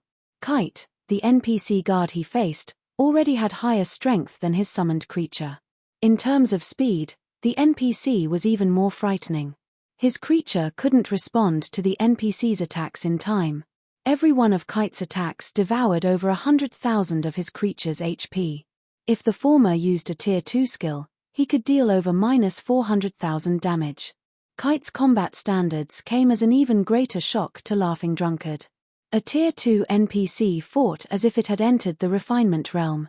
Kite's HP might not be a match for a Tier 3 summoned creature, but he was definitely superior in terms of strength and speed. On the other hand, the summoned creature Laughing Drunkard controlled could only display the half-step refinement realm. In the end, Laughing Drunkard had to watch helplessly as his summoned creature's HP fell. Suddenly, Anna arrived to assist Kite, using the Tier 2 skill, Elemental Thorns against Laughing Drunkard's summoned creature. With one attack, the summoned creature was forced to retreat by over a dozen yards. Not only had the attack dealt over -500,000 damage, but it also gave Kite an easier time damaging the summoned creature. Laughing Drunkard's summoned creature could no longer resist the bombardment. Against Anna and Kite's joint assault, it was only a short moment before Laughing Drunkard's summoned creature collapsed, never to rise again. Chapter 1076, Final Fight. Chapter 1076, Final Fight. Hellscythe _Fluffy Goblin. Chapter 1076, Final Fight. It's dead. How did it die so quickly? The Blackwater members controlling summoned creatures were momentarily stunned. Laughing Drunkard was a top-class expert in their guild. Moreover, he could display far more of his creature's strength than they could. Yet, after just a few moments, his summoned creature, which had tens of millions of HP, died. Moreover, it had been killed by just 2 Tier 2 NPCs. Damn it! Damn it! You couldn't even last a few minutes against 2 Tier 2 NPCs. Abandoned Wave cursed at Laughing Drunkard, who stood beside him. Guild leader, those 2 NPCs are extraordinary.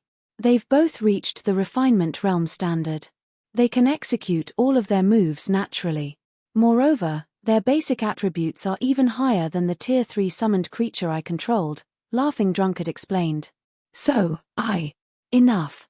Stop finding excuses. I only want result. Abandoned Wave glared at Laughing Drunkard. Laughing Drunkard immediately fell silent. However, standing to the side, Peerless frowned when he heard Laughing Drunkard's comments. He had originally expected to finish Zero Wing off with their Tier 4 curse. He had never expected that Zero Wing would have hidden such a trump card. He had witnessed the fight between the Tier 3 summoned creature and the 2 Tier 2 NPCs personally. He had to admit that Laughing Drunkard had not lost without reason. Without much of a difference in basic attributes, a half-step Refinement Realm summoned creature was no match for Refinement Realm NPCs. Now that Laughing Drunkard, the most skilled player among those controlling Blackwater's summoned creatures, had been defeated, it was only a matter of time before the remaining 12 creatures were killed. Brother Peerless, what do you think we should do now? Abandoned Wave had already used all of his cards. He could not think of another way to destroy the magic towers. The magic tower's defense had already been quite high. Now that 2 absurdly powerful NPC guards had joined the fray, it was practically impossible to destroy Stone Forest Town's fortifications. Of course, they could instruct the monster army to invade the town. With the number of players defending the town, Zero Wing could not fend off this army.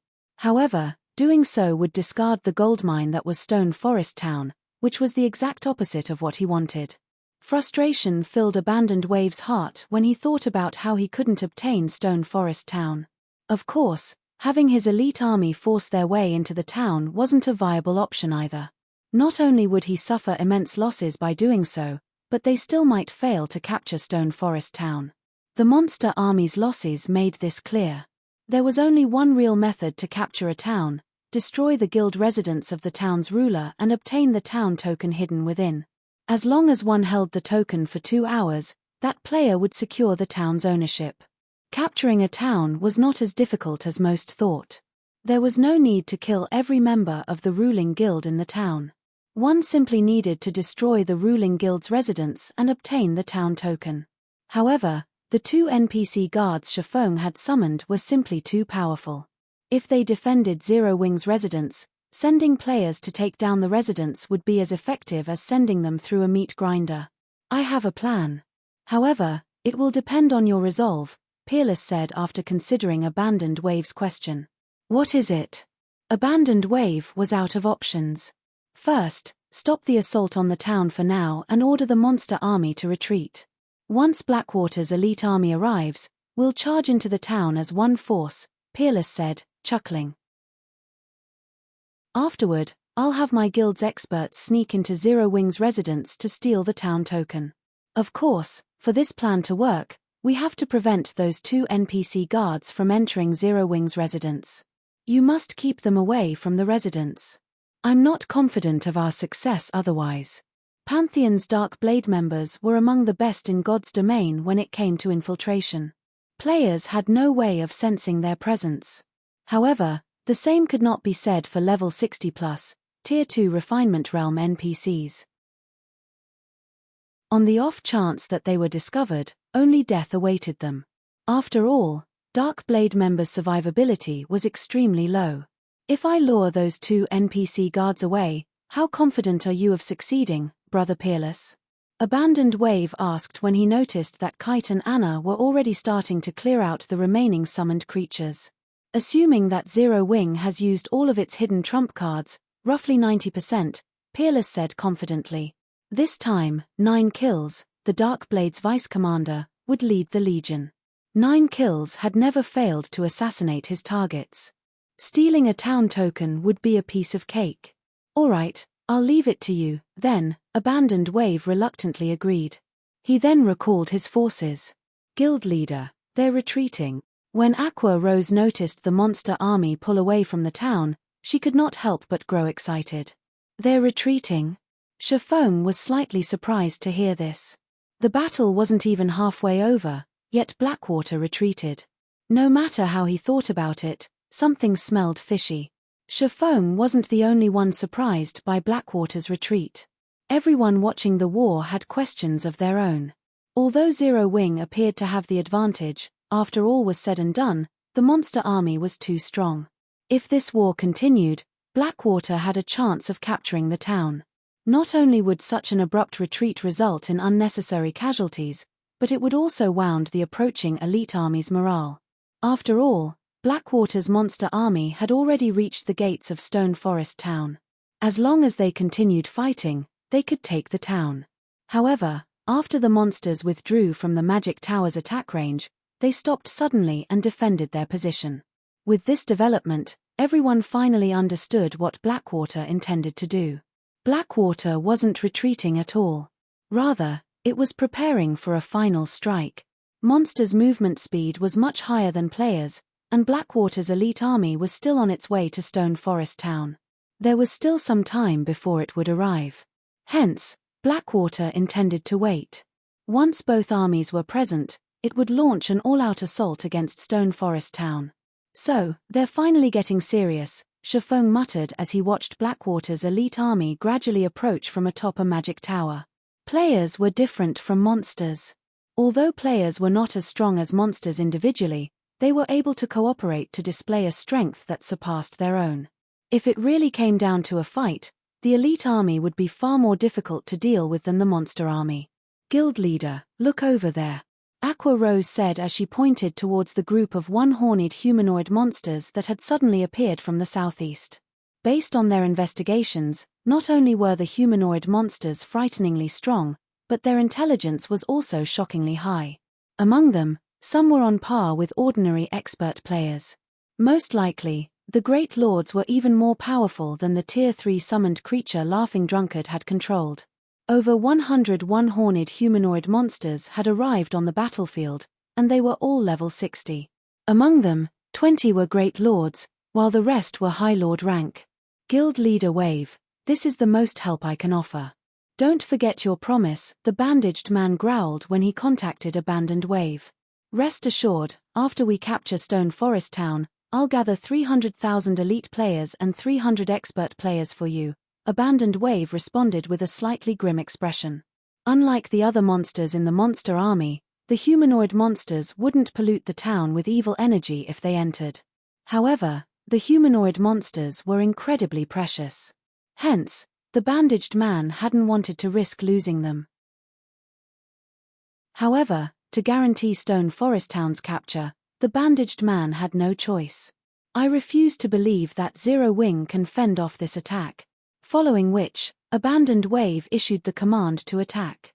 Immediately, both the monster army and the player army charged towards Stone Forest Town from all directions.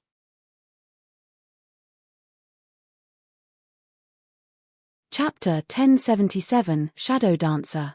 Chapter 1077, Shadow Dancer. Hellscythe _ Fluffy Goblin. Chapter 1077, Shadow Dancer.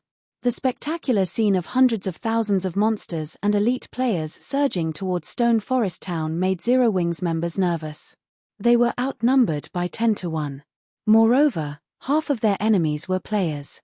Even Aqua Rose, who had experienced her fair share of large-scale battles, worried that they would fall against this assault.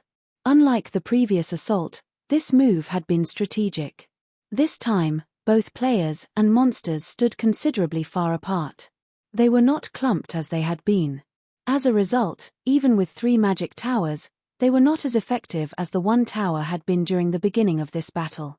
Although the magic towers weren't as effective, the number of players and monsters dying still made Abandoned Wave's eyes twitch. Every wave of attack destroyed over 1,000 players and monsters. The magic tower's destructive power once again stupefied the war's spectators. Blackwater is quite daring. With this, its losses will undoubtedly be astronomical. Yuan Taishan could not help but sigh as he watched the rapidly increasing number of corpses on the battlefield. However, he had to admit that this move was effective. Against such an assault, even a transcendental existence like the Secret Pavilion would struggle to defend Stone Forest Town, much less Zero Wing. At most, it could reduce its losses by retreating from the town as quickly as possible. Although the magic towers seemed powerful, they had a glaring flaw. By the time Blackwater's players and monsters reached the magic towers, the latter's effects would be considerably limited. Once the magic towers were dealt with, Zero Wing would have to rely on its miniature ballistas and various magic scrolls to defend Stone Forest Town. Either that, or it would have to use large-scale destruction spells. However, these were obviously not enough to take out such a large army. After all, no matter how many players or monsters died, Blackwater's army still outnumbered Zero Wing's. This numerical advantage would secure Blackwater's victory. This was the cruel reality of siege wars. If Zero Wing could not fend off Blackwater's forces in time, Blackwater's excess forces would attack Zero Wing's residence and take the town token without any resistance. Unlike the magic tower, any player with even a little attack power could destroy a guild residence. It was only a matter of time. After all, the guild residence was not protected by magic patterns like the magic tower. Of course, faced with a frightening weapon like the magic tower, most guilds would not attack as desperately as Blackwater. They definitely would not willingly sacrifice the lives of tens of thousands of players to take down Stone Forest Town's magic towers. Elite members were an important part of a guild's foundation. A guild required the strength of these elite members to accomplish many tasks. After all, guilds generally had very few expert players. Strong blades needed strong steel. A guild could allocate expert player teams to pioneer large-scale team dungeons. However, if a guild relied on such a team to obtain equipment, said guild would suffer severe deficiencies. After players raided a large-scale team dungeon, they had to wait for some time before they could raid it again. Meanwhile, each dungeon dropped a limited number of items. Hence, guilds would generally have their expert teams learn and build raiding strategies before passing on said strategies to the guild's elite members. With this, the guild could farm more weapons and equipment within a certain amount of time. Due to this reason, a guild's development would stagnate if a large number of its elite members died. The army of 100,000 plus elite players Blackwater had dispatched was the guild's foundation. If these players died in battle, Blackwater would suffer a shortage of weapons and equipment for quite some time. However, Abandoned Wave could not care less right now. Players, charge into the town's heart. Leave the borders to the monster army. Abandoned Wave shouted crazily. At this point, it was do or die. Throughout God's domain, only Abandoned Wave dared to use hundreds of thousands of monsters and elite players as bait. Zero Wings residents. Guild leader, there's too many of them. They're rushing ahead and disregarding their casualties. We don't have enough people to hold them off. Over 10,000 players have already infiltrated the town. The one-horned monsters are also assaulting the residents from all sides. Among our enemies, the most troublesome are the humanoid monsters. Even after we sent all of our Tier 3 summoned creatures, we couldn't stop their advance. Moreover, they are devouring players and growing stronger. None of our players dare approach them. We have to rely on the NPC guards and soldiers to hold those monsters back. Aqua Rose anxiously reported the situation to Chiffon. Battles had broken out all over Stone Forest Town. She couldn't keep up with managing the war. If not for the 3 magic towers boosting her guildmates' attributes, Blackwater would have already captured the town. A siege war was different from war in an open field. Field wars relied on both quantity and quality. Siege wars, however, only relied on quantity. The more players a guild possessed, the greater the advantage it would have. After all, even if an expert were more powerful, how many players could they hold back? How many players could they kill? Even if Zero Wing annihilated 99% of Blackwater's army, it would lose this war if any enemy player got their hands on Stone Forest Town's town token. After Blackwater took control of the town token, Stone Forest Town would enter a new protection period. At that time, all Blackwater needed to do was return to an NPC city and hire a bunch of powerful guards. After all, how could players who had not even reached level 50 possibly survive against level 150 NPC guards? After giving the situation some thought, Chiffon looked at Anna and said, "Anna, you and Kite deal with those humanoid monsters. Don't let them near the guild residents." Chiffon hadn't expected the humanoid monsters to appear on this battlefield. To these monsters, Tier 1 expert players were nothing more than a snack. It was meaningless to have players fight these monsters. Moreover, any player these monsters devoured would lose a fraction of their immortal soul. This would deal a fatal blow to Zero Wing. Zero Wing had no way of receiving reinforcements. If the present elite members' immortal souls were damaged, they would be forced out of the game for a long time. With no better choice, Chiffon was forced to send Anna and Kite against these monsters. Otherwise, by the time these humanoid monsters devoured every player in Stone Forest Town, Zero Wing would be powerless to stop them. Brother Wave, it would seem that our plan has been quite successful. Those 2 NPC guards have already gone out to keep your monsters from devouring Zero Wing's members, Peerless stated, joy brightening his eyes as he read the message his subordinate had sent. Then that means, excitement surfaced in Abandoned Wave's eyes. What he had anticipated had finally occurred. That's right. Pantheon's members have infiltrated Zero Wing's residence. When the time comes, not only will you obtain Stone Forest Town, but the 3 magic towers will also be yours to command, Peerless said, laughing. Without those 2 Tier 2 NPCs in their way, it was almost certain that the Dark Blade members would steal the town token. Vice Commander, we've dealt with the hidden assassins. Before us lies the secret room containing the town token. A level 41 grey-robed assassin reported to 9 kills with a mechanical tone, pointing towards a room a short distance away. In response, 9 kills nodded and said, "All right, have everyone prepare. Leopard, Heart, Wind, Feather, follow me to retrieve the town token." He had hoped to assassinate Zero Wing's guild leader, Black Flame. Hence, he had volunteered to join the war. Unfortunately, he had been disappointed. All of his opponents had been small fries. His several apprentices had no issue dispatching these players. However, after 9 kills and his 4 companions opened the secret room's locked door, their expressions froze. Black Flame. 9 kills and the others were caught by surprise. They hadn't expected Zero Wing's guild leader to wait for them in the room with the town token. 9 kills. Glancing at the middle-aged man carrying a bone bow, Chiffon smiled slightly as he said, I've been waiting for you for some time now. You know of me. You've even discovered over tracks. As expected of the leader of Zero Wing. After recovering from his shock, 9 kills clapped, praising Shifeng. However, haven't you a little too careless? You're the only one here. I have men stationed outside. Reinforcements won't reach you in time. Do you understand what this means? Not really, but I do know that none of you are leaving this place alive. Shifeng chuckled. Shifeng knew quite a bit about 9 kills. In the past, the man had been an assassination expert with his own legends. If not for the Magic Tower's detection ability and his omniscient eyes, he wouldn't have noticed 9 kills and the others infiltrating Stone Forest Town. Despite 9 kills being a ranger, his figure was blurry, and when he moved, he was soundless. Rather than calling him a ranger, it was more appropriate to call him an assassin. However, Shifeng knew that 9 kills wasn't just a ranger. He had a hidden class.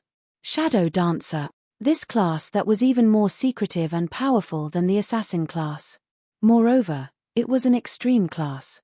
The class's instantaneous, explosive power even surpassed Shifeng's Blade Saint class. You're going to accomplish this, alone? 9 kills sneered.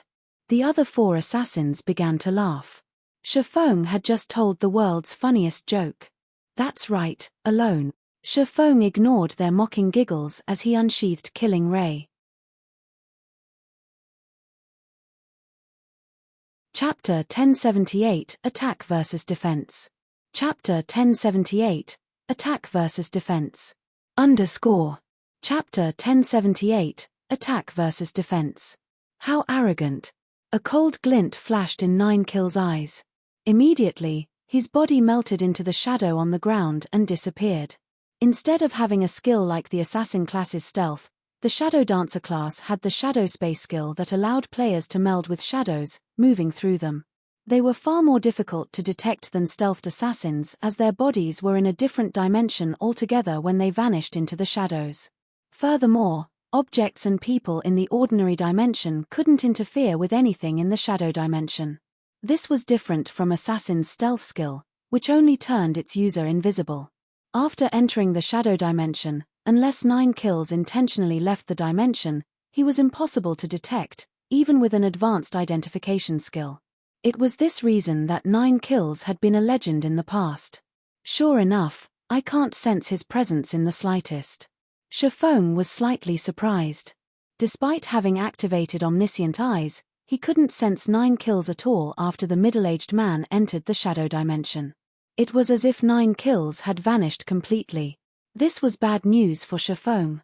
The Shadow Dancer class was an extreme class. The class had very powerful covert techniques and instantaneous explosive power.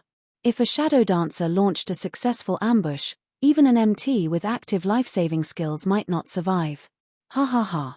I guess even the Sword King can be nervous. Even Black Flame can't do anything when the boss enters the shadow dimension. Once the boss finds a weak point to exploit, he'll take care of Black Flame easily, a female assassin with an oval face said softly. Darkheart, let's get ready. The boss's shadow dimension has a long cooldown. If he can't defeat Black Flame in his initial assault, we need to jump in immediately. We absolutely cannot give an expert like Black Flame a chance to retaliate, the youth named Dark Feather reminded his companion. Relax. I still have a Tier 3 magic scroll. Even if the boss's attacks don't kill Black Flame, he won't escape my Tier 3 scroll, Darkheart replied confidently. The scroll she carried contained a Tier 3 AoE attack spell that had an effective radius of 15 yards. The spell's range could cover over half of the room they occupied. If 9 kills failed, she simply needed to activate the spell, killing both 9 kills and Black Flame. This was in line with the Darkblade's code of conduct. They would do anything, including sacrificing their own companions, to complete their missions. However, it wasn't likely that they would need to go to such lengths. Shadow Dimension really is an amazing skill. It seems that I have no choice but to use this method. After observing the situation for a long moment, Shifeng still could not detect 9 kills. Hence, he took 8 light stones from his bag and threw them into the corners of the room. As the light stones released their dazzling glow, they illuminated the room. As a result, the nearby shadows shrunk. Although the Shadow Dancer class possessed superior covert and explosive capabilities, the class had a major flaw. Once 9 kills entered the shadow dimension, he could only leave it through a shadow. Hence, 9 kills had carried out his past missions at night or in enclosed spaces. He would not try to assassinate his targets during the day in the fields. Damn it! How does he know my weakness? From inside the shadow dimension, 9 kills frowned as he searched for a place to emerge. There are still 7 places I can launch an attack from. I should be able to use that move. Although he had no idea how Shifeng knew about the Shadow Dancer's weakness, the class had one secret he had never spoken about, the class's surekill skill, Shadow Dancer's Blade. After activating this skill, he could move rapidly between a maximum of 7 locations. Although the skill had a long, 1-hour cooldown, during the skill's 10-second duration, he could move so quickly that he would be invisible to the naked eye. He hadn't used this skill since becoming a Shadow Dancer, he simply hadn't found a qualified target. You should be proud that you forced me to use this skill, 9 kills sneered as he watched Shifeng from the shadow dimension. Suddenly, in the ordinary dimension, a black figure appeared from one of the 7 shadows in the room with lightning speed. Immediately, this black figure dove into another shadow. In less than a second, 9 kills filled the room with his afterimages. It was impossible to detect 9 kills' true body. So fast. The sudden development surprised Shifeng. Is this Shadow Dancer's blade? I can't even catch sight of 9 kills' real body. Shadow Dancer's blade was the reason for 9 kills' fame. It was due to this surekill skill that 9 kills had successfully assassinated numerous Super Guild Apex experts. Unless one had a skill that provided invulnerability for 10 seconds or they moved out of the Shadow Dancer's blade's effective area, this move was impossible to escape. Die. Once he was confident of landing a blow, 9 kills unsheathed the short sword from his waist and slashed it at the back of Shifeng's neck. Dang! The clash of metal echoed throughout the room. Before anyone realized it, Shifeng had begun to execute Sword's Orbit, preventing all attacks from coming within 8 yards of himself. As his attributes and combat standards improved, he was able to exert a more powerful defense with Sword's Orbit. Unless one had a higher strength than Shifeng, they would not be able to break through his defense. However, Shifeng was currently level 44 and equipped with the level 50 magic light set equipment.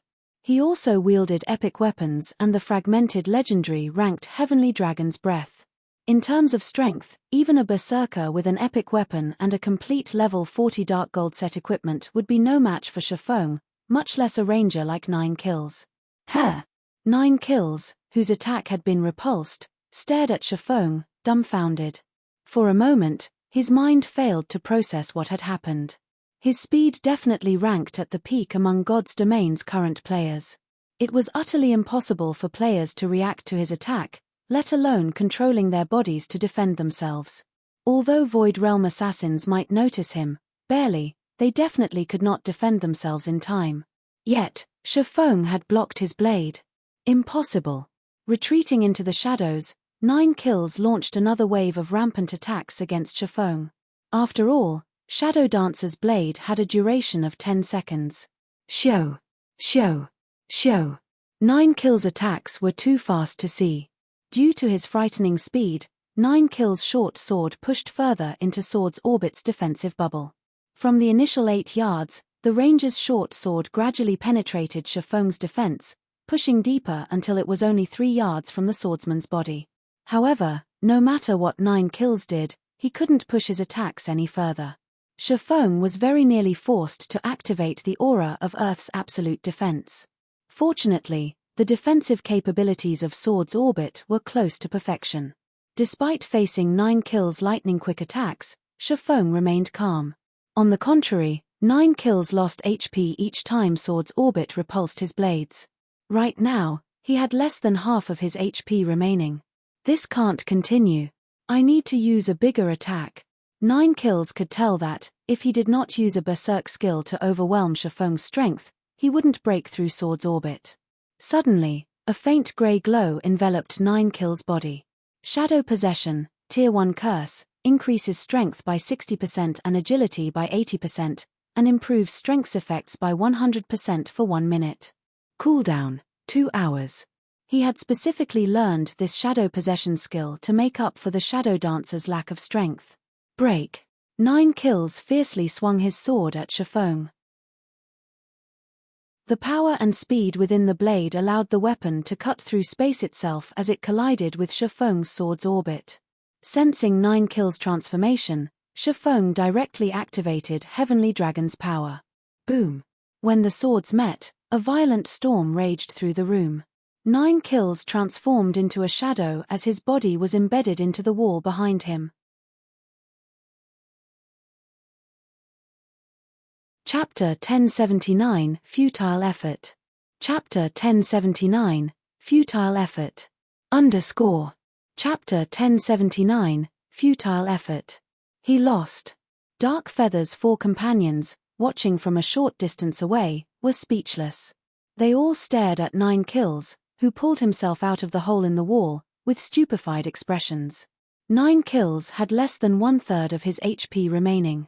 The short sword in his right hand trembled uncontrollably. My strength is still no match for his. 9 kills could not help but shift his gaze to Shifeng, questions filling his mind.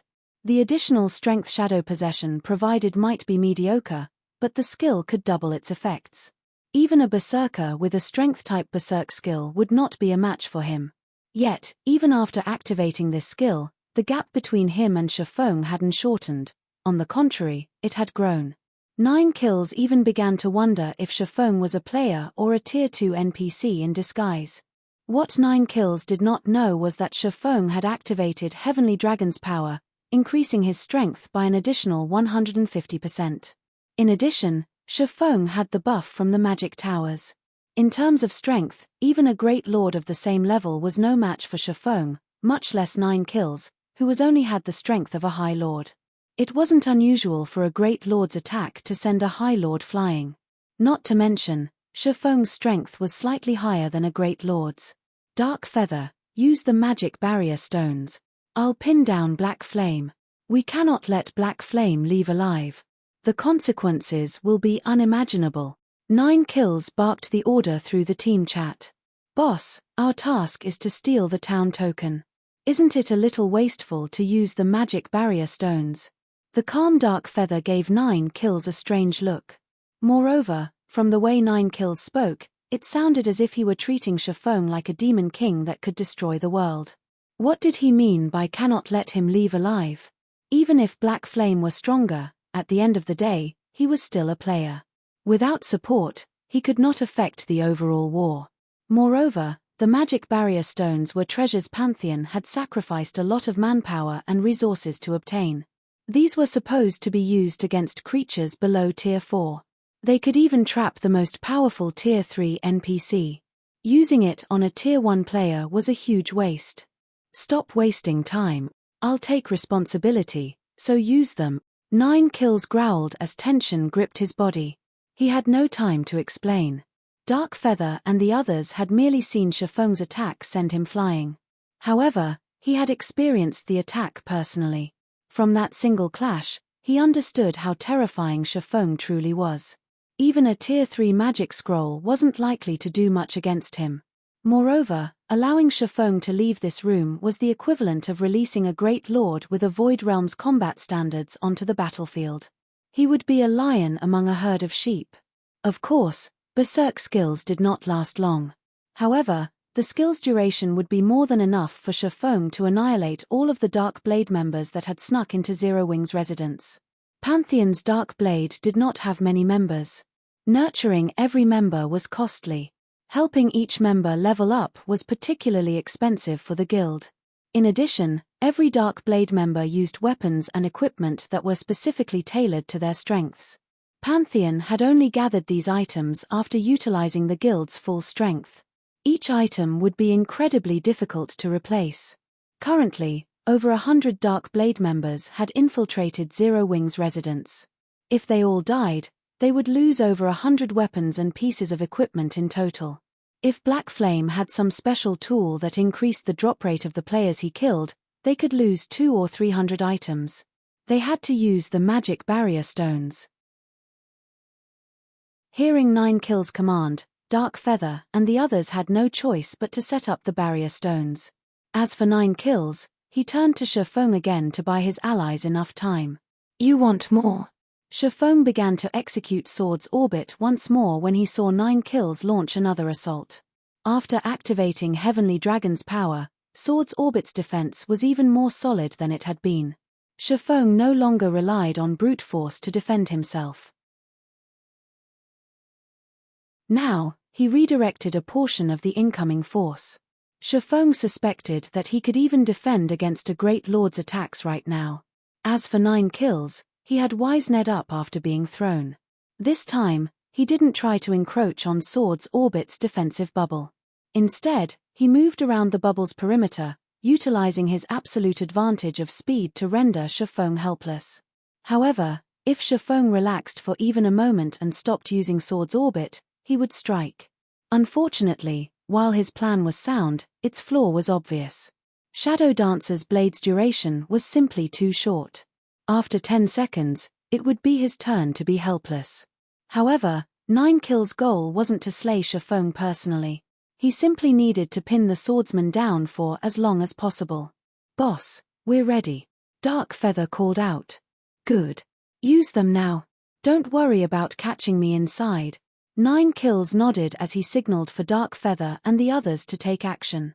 Immediately, each member of Dark Feather's group threw a black stone block around Shifeng and Nine Kills. Magic barrier stones. A chill crawled down Shifeng's spine when he saw the black stone blocks that surrounded him. Magic barrier stones were extremely rare magical tools in God's domain, and they had many uses. Moreover, the more barrier stones players used, the more effective they were. Among them, space sealing was the most powerful effect. With the power of 4 magic barrier stones, players could trap any creature beneath Tier 4 for a long period. The barrier could last anywhere from 3 hours to 2 days. It was like a portable jail. It seems that you are familiar with the magic barrier stones. Unfortunately, this has come to an end. The barrier stones don't have a casting time. Even you can't escape them. Let's rest in here for a while. By the time you escape, Stone Forest Town will not belong to you anymore. Nine Kills could not help but laugh at the grim expression on Shifeng's face. If he told Pantheon's elders that he had used the magic barrier stones to trap a lone Tier 1 player, they would give him a beating. However, in Nine Kills' opinion, the barrier stones had been well spent. After all, they could trap Zero Wing's guild leader for several hours. Without its backbone, Zero Wing would lose this war. As Nine Kills finished his comment, the 4 magic barrier stones activated. In the blink of an eye, both Shifeng and Nine Kills were sent to another dimension. A black cube, each side measuring 1 meter, formed in their place. "The boss is being too cautious. We could have settled things with the Tier 3 scroll," Darkheart said somewhat disappointedly. She thought that Nine Kills underestimated her abilities. "The boss has his reasons," Dark Feather said, trying to console the female assassin. "Before anything else, let's retrieve the town token." The others nodded in response to Dark Feather's suggestion. Although using the magic barrier stones on Shifeng might have been overboard, they could secure the town token earlier than expected. Following which, Dark Feather's group began to attack the magic barrier protecting the town token. However, before they struck, they sensed a suffocating killing intent radiating from the black cube. For a moment, they even thought that the magic barrier would crumble. "Stop wasting your energy. It is impossible to do anything against me while you're inside the barrier. You're stuck with me in here," Nine Kills said contemptuously when he noticed the change in Shifeng's aura. Although they could both see each other, they were in different dimensions. He wasn't afraid of Shifeng killing him or escaping. "Is that so?" Shifeng then activated Blade Liberation, his attributes abruptly soaring. You're tuning in to the Celestial War YouTube channel. Don't forget to subscribe and join us on this journey to catch the most captivating stories.